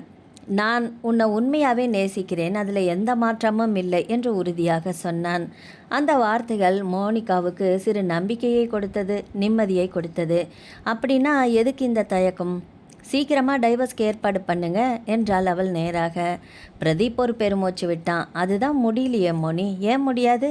இந்த முறை அவளது குரலில் அழுத்தம். கீதா மட்டும் பிரச்சனை இல்லை மோனி, எங்கள் அப்பாவும் அம்மாவும் இதை ஒருபோதுமே ஏற்றுக்க மாட்டாங்க. அவங்களையும் சம்மதிக்க வைக்கணும் இல்லை? அதுதான் எப்படி பண்ணுறதுன்னு எனக்கும் புரியலை. மோனிகா அவனை ஆழமாக பார்த்தாள். இதில் புரியாததுக்கு என்ன இருக்குது பிரதீப்? முதல்ல அவங்கக்கிட்ட பேசி பாருங்க. ஒத்துக்கிட்டா நல்லது, ஒத்துக்கலைன்னா நீங்கள் உங்கள் முடிவை சொல்லிவிட்டு வீட்டை விட்டு வெளியில் வந்துடுங்க. அவள் சொன்ன விதத்தில் எந்த தயக்கமும் இல்லை. நாம் 2 பேரும் சேர்ந்து வாழ போகிறோம். நமக்கு பணத்துக்கு எந்த குறையும் இல்லை. வாழ்க்கை சந்தோஷமாகவே வாழலாம். பிரதீப் அமைதியாக அவளை பார்த்தான். மோனிகா சொல்வது அவளுக்கு பார்த்தால் மிகவும் எளிமையான தீர்வாக இருந்தது. ஆனால் அந்த ஒரு முடிவுக்கு பின்னால் தன்னை நம்பி வாழும் மனைவியின் வாழ்க்கை, தன்னை ஒழுக்கத்தோடு வளர்த்த பெற்றோரின் நம்பிக்கை, பல ஆண்டுகளாக கட்டிய குடும்ப உறவுகள் எல்லாமே சிதறிப்போகுமே. இதை அவன் நன்றாகவே அறிந்திருந்தான். அதனால்தான் அவன் மௌனமாக இருந்தான். அந்த மௌனத்தை பார்த்த மோனிகாவுக்கு மட்டும் பிரதீப்பின் தயக்கம் இன்னும் முழுமையாக தன்னை தேர்ந்தெடுக்காத மனதின் அடையாளமாகவே தோன்றியது. பிரதீப்பின் மௌனம் மோனிகாவுக்கு பிடிக்கவே இல்லை. அவன் முகத்தையே சில நொடிகள் உற்று பார்த்தவள் மெதுவாக அவன் கைகளிலிருந்து தன் கைகளை விலக்கி கொண்டாள். நீங்கள் இப்படி தயங்குறத பார்த்தா என்று தொடங்கியவள் ஒரு கணம் நிறுத்தினாள். எனக்கு என்னமோ சந்தேகமாக இருக்குது பிரதீப். அவன் புருவம் சுருங்கியது. என்ன சந்தேகம்? ஒருவேளை ஜஸ்ட் டைம் பாஸுக்காக தான் என்கிட்ட பழகிட்டு இருக்கீங்களோன்னு தோணுது. அந்த வார்த்தை பிரதீப்பை அதிர வைத்தது. மோனி, என்ன பேசுகிற நீ? இல்லைன்னா இவ்வளவு யோசனை எதுக்காக? அவளது குரல் நடுங்கியது. நான் உங்களை உயிருக்குயிராக காதலிக்கிறேன் பிரதீப். உங்களை நம்பித்தானே என் எதிர்காலத்தையே ஒப்படைச்சிருக்கேன். இப்போ நீங்கள் மட்டும் பின்வாங்கிட்டீங்கன்னா என்னால் அதை ஏற்றுக்கவே முடியாது. அவள் கண்களில் நீர் மிளிர்ந்தது. நீங்கள் என்னை விட்டு விலகிறத நான் ஒரு நாளும் சம்மதிக்க மாட்டேன் பிரதீப். பிரதீப் அவள் அருகே நகர்ந்தான். மோனி ப்ளீஸ், நான் அப்படியெல்லாம் நினைக்கவே இல்லை. அப்படின்னா அதை நிரூபிங்க. அவள் எந்த தயக்கமும் இல்லாமல் சொன்னாள். இனிமேல் டைம் வேஸ்ட் பண்ணாதீங்க. இன்றைக்கே வீட்டுக்கு போய் உங்கள் மனைவி கிட்ட நம்ம விஷயத்த பேசுகிறீங்க. அதுக்கப்புறம் அடுத்த கட்டத்துக்கு நாம் போயே ஆகணும். அவளது குரலில் உறுதி மட்டுமே இருந்தது. பிரதீப் அவளை பார்த்தபடியே அமைதியாக அமர்ந்திருந்தான். இதுவரை மோனிகாவுடன் இருந்த ஒவ்வொரு சந்திப்பும் நாளை என்னாகும் என்ற கவலையே இல்லாத தருணங்களாகவே இருந்தது. அந்த உறவின் இனிமையை மட்டும் அனுபவித்தவன் அதன் விளைவுகளை பற்றி சிந்திக்கவே இல்லை. ஆனால் இன்று மோனிகாவின் தீர்க்கமான முடிவு அவனை நிஜ வாழ்க்கையின் முன் நிறுத்தியிருந்தது. கீதாவிடம் இதை எப்படி சொல்வது? அவள் முகத்தை பார்த்து எந்த வார்த்தையில் ஆரம்பிப்பது? தன்னை உயிராக நம்பும் மனைவியின் கண்களை பார்த்தபடி இன்னொரு பெண்ணை காதலிக்கிறேன் என்று எப்படி சொல்ல முடியும்? அந்த கேள்விகளுக்கு பிரதீப்பிடம் எந்த பதிலும் இல்லை. மோனிகாவுடன் காதலில் மூழ்கியிருந்த நாட்களில் தோன்றாத பதற்றம் இப்போது அவன் மனதை முழுவதுமாக ஆக்கிரமித்திருந்தது. கீதாவை ஏமாற்றியதற்கான விளைவுகளை தவிர்க்க முடியாத தருணம் வந்துவிட்டது என்பதை அவன் முதன்முறையாக உணர்ந்தான். ஆனால் அந்த உண்மையை சொல்ல தேவையான தைரியம் மட்டும் இன்னும் அவனுக்குள் பிறக்கவில்லை. என்ன பிரதீப் என்று மெதுவாக அழைத்தாள் மோனிகா. அவன் நிமிர்ந்து பார்த்தான். உங்கள் மனைவி கிட்ட நம்ம விஷயத்த சொல்கிறீங்களா? அந்த கேள்விக்கு உடனே பதில் சொல்ல முடியவில்லை. சில நொடிகள் அமைதியாக இருந்தவன் வேறு வழியில்லாதது போல மெதுவாக தலையசைத்தான். அவன் சம்மதத்தை பார்த்தவுடன் மோனிகாவின் முகம் மலர்ந்தது. தேங்க்யூ பிரதீப் என்று மகிழ்ச்சியோடு சொன்னவள் அவன் அருகில் நெருங்கி அமர்ந்தாள். நீங்க தான் என் உலகமே என்று அவன் கன்னத்தில் மெதுவாக முத்தமிட்டாள். அடுத்த நொடியே அவனை இறுக்கமாக அணைத்து கொண்டாள். மோனிகாவின் மனதில் இருந்த குழப்பம் முழுவதுமாக விலகியிருந்தது. இனி பிரதீப் தன்னை விட்டு விலக மாட்டான் என்ற நம்பிக்கை அவளுக்குள் வேரூன்றத் தொடங்கியது. ஆனால் அந்த அணைப்புக்குள் இருந்த பிரதீப்பால் அவளோடு முழு மனதோடு ஒன்ற முடியவில்லை. அவனது கைகள் அவளை அணைத்திருந்தாலும் அவளுடைய மனம் அந்த அறையில் இல்லை. அவனுடைய மனம் அந்த அறையில் இல்லை. வீட்டில் தனக்காக காத்திருக்கும் கீதாவின் நினைவு. தன்னை முழுமையாக நம்பி வாழும் அவள் முகம் கண்முன்னே தோன்றியது. கீதா கிட்ட இதை எப்படி சொல்றது? அந்த ஒரு கேள்வியே அவன் மனதை அழுத்தி கொண்டிருந்தது. அவளை ஏமாற்றியதை விட இனி அவள் கண்களை பார்த்தபடி உண்மையை சொல்ல வேண்டிய கட்டாயம்தான் அவனை அதிகம் பயமுறுத்தியது. மோனிகாவுடன் காதலில் மூழ்கியிருந்த ஒவ்வொரு தருணத்திலும் அந்த நாளை பற்றி அவன் ஒருபோதும் சிந்தித்ததே இல்லை. ஆனால் இப்போது அந்த நாள் அவன் வாழ்க்கையின் கதவுகளை தகர்த்து கொண்டிருந்தது. மோனிகா எதிர்பார்ப்போடு அவனை அணைத்து கொண்டிருந்தாள். பிரதீப் மட்டும் அந்த அணைப்புக்குள்ளேயே தனிமையாக உணர்ந்தான். அன்று இரவு வீட்டுக்கு வந்த பிரதீப்புக்கு வீட்டின் வாசலிலேயே ஏதோ வித்தியாசமாக இருப்பது போல தோன்றியது. வழக்கமாக கார் சத்தம் கேட்டவுடன் வாசலுக்கு வந்து எட்டி பார்க்கும் கீதா அன்று வரவில்லை. வீடு முழுவதும் அசாதாரணமான அமைதி நிலவியது. கதவை திறந்து உள்ளே வந்தவன் ஒரு கணம் சுற்றிலும் பார்வையை ஓடவிட்டான். சாப்பாட்டு மேஜையில் அவனுக்காக உணவு எடுத்து வைக்கப்பட்டிருக்கவில்லை. மூடி வைக்கப்பட்ட பாத்திரங்களும் இல்லை. அந்த காட்சி அவனை யோசிக்க வைத்தது. மெல்ல பார்வையை உயர்த்தியவன் படுக்கையறை கதவை பார்த்தான். உள்ளிருந்து தாளிடப்பட்டிருந்தது. புரியாமல் சில நொடிகள் அப்படியே நின்றவன் திரும்பி சென்று வீட்டின் பிரதான கதவை தாளிட்டு பூட்டினான். பிறகு மெதுவாக படுக்கையறை கதவை தட்டினான். சில நொடிகளுக்கு பிறகு கதவு திறந்தது. எதுவும் பேசாமல் திரும்பி உள்ளே சென்று கட்டிலில் படுத்துக்கொண்டாள் கீதா. பிரதீப்பும் அமைதியாக உள்ளே நுழைந்து கதவை சாத்தினான். அறை முழுவதும் சொல்ல முடியாத ஒரு கனமான அமைதி. கண்களை மூடியபடியே படுத்திருந்தாள் கீதா. ஆனால் அவளுடைய முகத்தில் ஏதோ மாறியிருந்தது. அது வெறும் சோர்வு இல்லை, அமைதிக்குள் மறைந்திருந்த ஒரு புயல். அதை பார்த்தவுடன் பிரதீப்பின் மனதிற்குள் குளிர்ச்சியான பயம் ஊடுருவியது. தோளில் இருந்த அலுவலக பையை அருகில் இருந்த சோஃபாவின் மேல் போட்டுவிட்டு மெதுவாக அவள் அருகே கட்டிலில் அமர்ந்தான். கீது என்று மென்மையாக அழைத்தான். கீதா மெதுவாக கண்களை திறந்தாள். அவனை பார்த்தாள். ஒரே ஒரு பார்வை. ஆனால் அந்த பார்வையில் ஏதோ இருந்தது. வலி, ஏமாற்றம், கேள்வி, அமைதி எல்லாமும் கலந்திருந்த அந்த விழிகளை பார்த்த பிரதீப்பின் இதயம் ஒரு கணம் துடிக்க மறந்தது. நம்ம விஷயம் தெரிஞ்சிருக்குமோ என்ற எண்ணம் மின்னலைப் போல அவன் மனதை கடந்து சென்றது. கீதா எதுவும் பேசவில்லை. அவனை பார்த்தபடியே அமைதியாக இருந்தாள். அந்த மௌனம்தான் பிரதீப்புக்கு இன்னும் அதிகமான பதற்றத்தை ஏற்படுத்தியது. சரி, நான் குளிச்சுட்டு வந்துடுறேன் என்றான் இயல்பாக பேச முயற்சித்தபடி.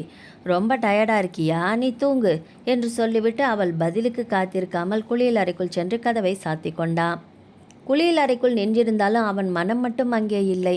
1000 எண்ணங்கள் ஒன்றோடொன்று மோதிக்கொண்டிருந்தன. ஏன் கீதா இப்படி இருக்கா? நம்ம விஷயம் அவளுக்கு தெரிஞ்சிருக்குமா? ஒருபுறம் இனி மறைக்க வேண்டிய அவசியம் இல்லையோ என்ற விசித்திரமான ஆசுவாசம். மறுபுறம் எல்லாம் தெரிந்துவிட்டால் என்ன நடக்கும் என்ற பயம். 2 உணர்வுகளும் அவன் மனதை எதிரெதிராக இழுத்தன. மோனிகாவின் வார்த்தைகள் மீண்டும் மீண்டும் காதில் ஒலித்தது. இன்னைக்கே உங்கள் மனைவி கிட்ட நம்ம விஷயத்தை பற்றி பேசுங்க. இன்று இந்த பேச்சை தவிர்க்க முடியாது. அதை அவன் நன்றாகவே உணர்ந்திருந்தான். ஆனால் எந்த வார்த்தையில் ஆரம்பிப்பது? எப்படி அவள் கண்களை பார்த்து அந்த உண்மையை சொல்வது? அதற்கான பதில் மட்டும் அவனுக்கு கிடைக்கவில்லை. அந்த யோசனையிலேயே வழக்கத்தை விட அதிக நேரம் குளியல் அறைக்குள் நின்றிருந்தான் பிரதீப். வெகு நேரம் கழித்து தான் குளியலறை கதவை திறந்து வெளியில் வந்தான் பிரதீப். துண்டால் தலைமுடியை துடைத்தபடியே படுக்கையை நோக்கி பார்த்தான். கீதா அதே நிலையில்தான் இருந்தாள். கட்டிலில் அமைதியாக படுத்திருந்தால். கண்கள் மூடியிருந்தன. தூங்குகிறாளா அல்லது கண்களை மட்டும் மூடியிருக்கிறாளா என்று புரியவில்லை. சில நொடிகள் அப்படியே நின்றவன் மெதுவாக அவள் அருகில் வந்து கட்டிலில் அமர்ந்தான். கீது என்று அழைத்தான். சட்டென்று கண்களை திறந்தாள். அவனை நேராக பார்த்தாள். ஆனால் ஒரு வார்த்தை கூட பேசவில்லை.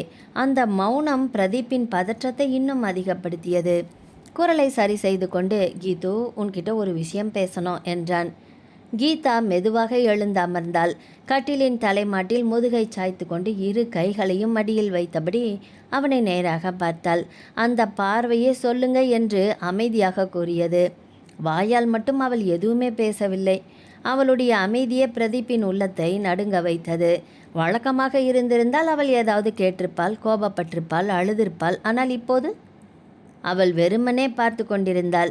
அதுவே அவனுக்கு பயமாக இருந்தது. தொண்டை வறண்டு போனது. எச்சிலை விழுங்கி கொண்டு வார்த்தைகளை தேடினான். கீது என்று மீண்டும் ஆரம்பித்தான். எங்க முதலாளியோட பொண்ணு மோனிகா இருக்கால்ல? கீதாவின் பார்வையில் எந்த மாற்றமும் இல்லை. அவ என்று தொடங்கியவன் ஒரு கணம் தயங்கினான். அவ என்ன லவ் பண்ணுறா. அறை முழுவதும் அமைதி. கீதா இப்போதுமே பேசவில்லை. அவனுடைய முகத்தையே பார்த்து கொண்டிருந்தாள். அந்த மௌனம் பிரதீப்புக்கு இன்னும் அதிகமான அழுத்தத்தை கொடுத்தது. இனி மறைக்க முடியாது என்று உணர்ந்தவன் கண்களை ஒரு நொடி மூடிக்கொண்டு மெதுவாக சொன்னான், நானும் அவளை லவ் பண்ணுறேன். வார்த்தைகள் தடுமாறி திக்கி திணறி வெளிவந்தது. அதை சொல்லி முடித்ததும் பிரதீப் மெதுவாக தலையை குனிந்து கொண்டான். அவனுடைய காதுகளில் தன் இதய துடிப்பு மட்டுமே கேட்டது. கீதாவிடமிருந்து எந்த சத்தமும் வரவில்லை. அவள் இன்னும் அவனையே தான் பார்த்து கொண்டிருந்தாள். அவளுடைய முகத்தில் கோபம் இல்லை, கண்ணீரும் இல்லை, அதிர்ச்சியும் இல்லை. அந்த உணர்வுகள் எல்லாமே சில மணி நேரங்களுக்கு முன்பே அவளை தாக்கி அவளை முற்றிலுமாக குலைத்து போட்டுவிட்டதே. அழவேண்டிய அளவுக்கு அழுதிருந்தால், உடைந்து போக வேண்டிய அளவுக்கு உடைந்திருந்தால். இப்போது அவளுடைய மனம் பெரும் மழைக்கு பிறகு அமைதியாக ஓடும் ஒரு நீரோடையைப் போல இருந்தது. வெளியில் அமைதி, ஆனால் அந்த அமைதியின் ஆழத்தில் எவ்வளவு வேதனை புதைந்து கிடக்கிறது என்பதை அவளால் மட்டுமே உணர முடிந்தது. அவன் இன்னும் என்ன சொல்லப் போகிறான்? எதற்காக இந்த உண்மையை இப்போது சொல்கிறான்?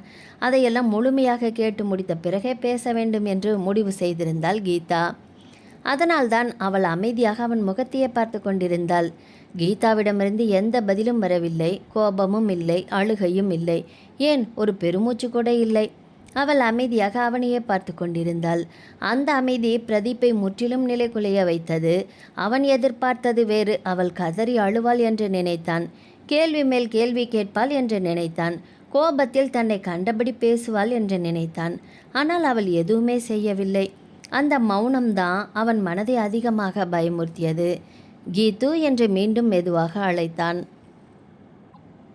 அவள் பார்வை மட்டும் அவன் மீதே நிலைத்திருந்தது. அந்த விழிகளில் இருந்த அமைதி அவனுக்குள் ஒரு விளக்கமற்ற அச்சத்தை எழுப்பியது. தான் சொன்ன வார்த்தைகள் அவள் காதில் விழவில்லையோ என்று ஒரு கணம் ஒரு சந்தேகம் கூட அவனுக்கு தோன்றியது. கீது, நான் சொன்னது என்று மீண்டும் தொடங்கினான். அவள் இப்போதும் பேசவே இல்லை. பிரதீப்பின் தொண்டை வறண்டு போனது. எத்தனையோ முறை மனதுக்குள் ஒத்திகை பார்த்திருந்த அந்த உரையாடல் இப்போது அவள் மௌனத்தின் முன் முற்றிலும் அர்த்தமற்றதாகி போயிருந்தது. ஒரு கட்டத்தில் அவன் தன்னைத்தானே சமாளித்து கொள்ள முயன்றான். முடியாமல், ஏதாவது பேசு கீது என்று கிட்டத்தட்ட கெஞ்சும் குரலில். அப்போதும் அவள் அவசரப்படவில்லை. சில நொடிகள் அவன் முகத்தையே ஆழமாக பார்த்து கொண்டிருந்தாள். அந்த பார்வையில் வெறுப்பும் இல்லை, கோபமும் இல்லை. ஆனால் இதுவரை அவன் பார்த்திராத ஒரு விலகல் இருந்தது. அது பிரதீப்பின் மனத்தை இன்னும் அதிகமாக நடுங்கச் செய்தது. கீதாவின் மௌனம் நீண்டு கொண்டே போனது. அவள் ஒரு வார்த்தை கூட பேசாதது பிரதீப்பை மேலும் பதற்றப்படுத்தியது. சில நொடிகள் தன்னைத்தானே ஆசுவாசப்படுத்தி கொண்டவன் ஆழமாக மூச்சை இழுத்துவிட்டு மீண்டும் பேச ஆரம்பித்தான். கீது, நான் மோனிகாவை கல்யாணம் பண்ணிக்க போகிறேன். அந்த வார்த்தைகள் அறைக்குள் மெதுவாக ஒலித்தன. கீதாவின் பார்வை மட்டும் மாறவே இல்லை. அதுக்கு முறைப்படி உன்கிட்ட டைவர்ஸ் வாங்கணும். பிரதீப் அவளுடைய முகத்தையே பார்த்தான். எந்த மாற்றமும் இல்லை. அந்த அமைதியே அவனுக்கு தைரியம் கொடுத்தது போல தொடர்ந்து பேசினான். கீது, என்னை தப்பாக நினைக்காத. இந்த டைவர்ஸ் எல்லாம் வெறும் சட்டத்துக்காகத்தான். அது ஒரு பேப்பர், அவ்வளவுதான். மனசளவில் நான் உன்னை பிரியவே இல்லை கீது. நீ எப்போவுமே என் மனைவி தான். என் வாழ்க்கையில் முதல் மனைவி நீ தானே. உன்னை நான் ஒரு நாளுமே கைவிட மாட்டேன். அவன் பேசிக்கொண்டே போனான். உன்னோட எதிர்காலத்துக்கு நான் முழு பொறுப்பையும் எடுத்துக்கிறேன் கீது. உனக்கு எது வேணும்னாலும் நான் செஞ்சு தரேன். அடிக்கடி வந்து உன்னை பார்த்துட்டு போவேன். உன்னோட தேவைகள் எல்லாத்தையுமே கவனிச்சுக்கிறேன். எப்போவுமே உனக்கு நான் துணையாக இருப்பேன் கீது. அதனால் நீ வேறு எதையும் நினச்செல்லாம் பயப்படாத. சும்மா ஜஸ்ட் ஒரு கையெழுத்து மட்டும்தான், அவ்வளவுதான். இதனால் நம்ம உறவெல்லாம் ஒன்றும் உடஞ்சி போகாது கீது. அவன் பேசி தீர்த்தான். அறை மீண்டும் அமைதியாகியது. பிரதீப் ஆவலோடு கீதாவை பார்த்தான். இப்போதாவது அவள் ஏதாவது பேசுவாளா என்று எதிர்பார்த்தான். ஆனால் கீதா இன்னும் அமைதியாகவே அவனை பார்த்து கொண்டிருந்தாள். சில நொடிகளுக்கு பிறகு அவளுடைய இதழ்களின் ஓரத்தில் மிக மெதுவாக ஒரு புன்னகை மட்டும் மலர்ந்தது. அது மகிழ்ச்சியின் புன்னகை இல்லை, சம்மதத்தின் புன்னகையும் இல்லை. அந்த புன்னகைக்குள் அளவற்ற வேதனையும் ஆழமான ஏமாற்றமும் வார்த்தைகளால் சொல்ல முடியாத வெறுப்பும் பரிதாபமும் கலந்திருந்தது. பிரதீப்புக்கும் அந்த புன்னகையின் அர்த்தமே புரியவில்லை. அவள் ஏன் சிரிக்கிறாள், எதை நினைத்து சிரிக்கிறாள் என்பது புரியாமல் குழப்பத்தோடு அவளுடைய முகத்தையே பார்த்து கொண்டிருந்தான். சில நொடிகள் அறை முழுவதும் அமைதி மட்டுமே நிலவியது. கீதா தலையை குனிந்து அமர்ந்திருந்தாள். பிரதீப்பும் அவளுடைய பதிலுக்காக காத்திருந்தான். வெகு நேரத்திற்கு பிறகு கீதா மெதுவாக தலையை உயர்த்தினாள். அவனுடைய முகத்தை நேராக பார்த்தாள். பேப்பர் எங்கே என்றாள் அமைதியாக. ஒரு கணம் அவள் கேட்டது பிரதீப்புக்கு புரியவே இல்லை. பேப்பரா என்று குழப்பமாக கேட்டான். என்ன பேப்பர் கீது? கீதாவின் முகத்தில் எந்த உணர்ச்சியும் வெளிப்படவில்லை. டைவர்ஸ் பேப்பர் என்றால் மிக இயல்பாக. கையெழுத்து போடணும்னு சொன்னீங்கல்ல. அவள் அவன் கண்களை விட்டு பார்வையை திருப்பவே இல்லை. அந்த ஒரு நொடி பிரதீப்பின் இதயம் கனத்து போனது. இத்தனை நேரம் அவள் கதறி அழுவாள் என்று பயந்திருந்தான். கோபப்படுவாள் என்று நினைத்திருந்தான். ஆனால் அவள் இவ்வளவு அமைதியாக டைவர்ஸ் பேப்பரை பற்றி கேட்பாள் என்று அவன் கனவிலும் நினைக்கவில்லை. அந்த அமைதி அவனை உள்ளுக்குள் உடைத்தது. இவ்வளவு சீக்கிரமாகவே ஏற்றுக்கிட்டாளா என்ற எண்ணம் அவன் மனதில் தோன்றியது. அவனுக்கு தெரியவில்லை இந்த அமைதிக்காக கீதா ஏற்கனவே எத்தனை முறை உடைந்திருக்கிறாள் என்று. மல்லிகா சொன்ன அந்த ஒரு செய்தியிலிருந்தே அவளுடைய உலகம் சிதற ஆரம்பித்திருந்தது. அதன் பிறகு ஒவ்வொரு நினைவையும் தனியாக எதிர்கொண்டு அழுதிருக்கிறாள். ஒவ்வொரு நம்பிக்கையும் மெதுவாக இறந்து போவதை உணர்ந்திருக்கிறாள். இப்போது பிரதீப் சொன்னது அவள் ஏற்கனவே மனதிற்குள் அஞ்சி கொண்டிருந்த உண்மையை மட்டுமே உறுதிப்படுத்தியிருந்தது. அதனால் அவளால் கதறி அழ முடியவில்லை. அழ வேண்டிய கண்ணீர் எல்லாமே ஏற்கனவே வடித்து தீர்த்து விட்டது. இப்போது மீதமிருந்தது ஒரு ஆழமான வெறுமை மட்டுமே. அந்த வெறுமையின் நடுவில் அமைதியாக அமர்ந்திருந்த கீதாவை பார்த்த பிரதீப்புக்கு தன் வார்த்தைகள் அவளுடைய மனதில் எவ்வளவு பெரிய புயலை ஏற்படுத்தியிருக்கின்றன என்பது இன்னும் புரியவில்லை. அவன் பார்த்தது அவளுடைய அமைதியை மட்டுமே. அந்த அமைதிக்கு பின்னால் புதைந்து கிடந்த சிதைந்த வாழ்க்கையை அவனால் இன்னும் பார்க்க முடியவில்லை. ஒரு கணம் அமைதியாக அமர்ந்திருந்தான் பிரதீப். கீதா இவ்வளவு எதிர்ப்பில்லாமல் சம்மதித்தது அவனுக்குள் சொல்ல முடியாத ஒரு நிம்மதியை ஏற்படுத்தியிருந்தது. ஆழமாக பெருமூச்சை இழுத்து வெளியிட்டவன், டைவர்ஸ் பேப்பர் நாளைக்கே ரெடி பண்ணி கொண்டு வந்துடுறேன் கீது என்றான். நீ சைன் பண்ணிவிடு. மியூச்சுவல் கன்சென்ட்டில் அப்ளை பண்ணால் சீக்கிரமாக முடிஞ்சிடும். நீ எதுக்கும் கவலைப்படாத. அவளுடைய முகத்தை பார்த்தபடியே தொடர்ந்து பேசினா. டைவர்ஸ்க்கு அப்புறமும் நீ இதே வீட்லேயே இருக்கலாம் கீது. இப்போதைக்கு இந்த விஷயத்த அப்பா அம்மா கிட்டலாம் சொல்ல வேண்டாம். நேரம் பார்த்து நானே பேசிக்கிறேன். எப்பவும் போல் உன்னை நான் பார்த்துக்கிறேன். உனக்கு எந்த குறையும் வராமல் இருக்கிறது என்னோட பொறுப்பு கீது. அவன் சொன்ன ஒவ்வொரு வார்த்தையும் கீதாவின் மனதில் ஆழமாக குத்தி கொண்டே போனது. ஒரு உறவை உடைத்துவிட்டு அதே உறவு மாறவே இல்லை என்பது போல பேசும் அவனை பார்த்தபோது அவளால் எதையுமே உணர முடியவில்லை. பேசி முடித்த பிரதீப் இயல்பாக அவளுடைய கைகளை பிடிக்க முன் வந்தான். அடுத்த நொடியே கீதா ஒரு கை அசைவால் அவனை நிறுத்தினாள். அந்த அசைவில் கோபம் இல்லை, ஆனால் தெளிவான விலகல் இருந்தது. தொட வேண்டாம் என்றால் அமைதியாக. அந்த 2 வார்த்தைகள் பிரதீப்பின் கையை அந்தரத்தில் நிறுத்தியது. நான் கையெழுத்து போட்டுறேன், அவ்வளவுதான். அதற்கு மேல் அவள் எதுவுமே பேசவில்லை. மெதுவாக எழுந்து அருகில் இருந்த தண்ணீர் பாட்டிலை எடுத்தாள். மூடியை திறந்து ஒரே மூச்சில் இருந்த தண்ணீர் முழுவதுமாக குடித்தாள். பாட்டிலில் ஒரு சொட்டு கூட மிச்சமில்லை. ஆனால் அவ்வளவு தண்ணீர் குடித்தாலுமே அவள் நெஞ்சுக்குள் பற்றி எரிந்த நெருப்பை அந்த தண்ணீரால் அணைக்க முடியவில்லை. அந்த நெருப்புக்கு பெயர் துரோகம். அந்த நெருப்புக்கு பெயர் நம்பிக்கை உடைதல்.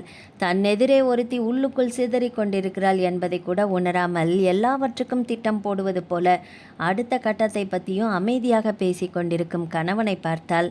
அவன் பார்வையில் அவளுடைய வாழ்க்கை இன்னும் பாதுகாப்பாகவே இருந்தது. வீடு இருக்கும், பணம் இருக்கும், பொறுப்பும் இருக்கும்.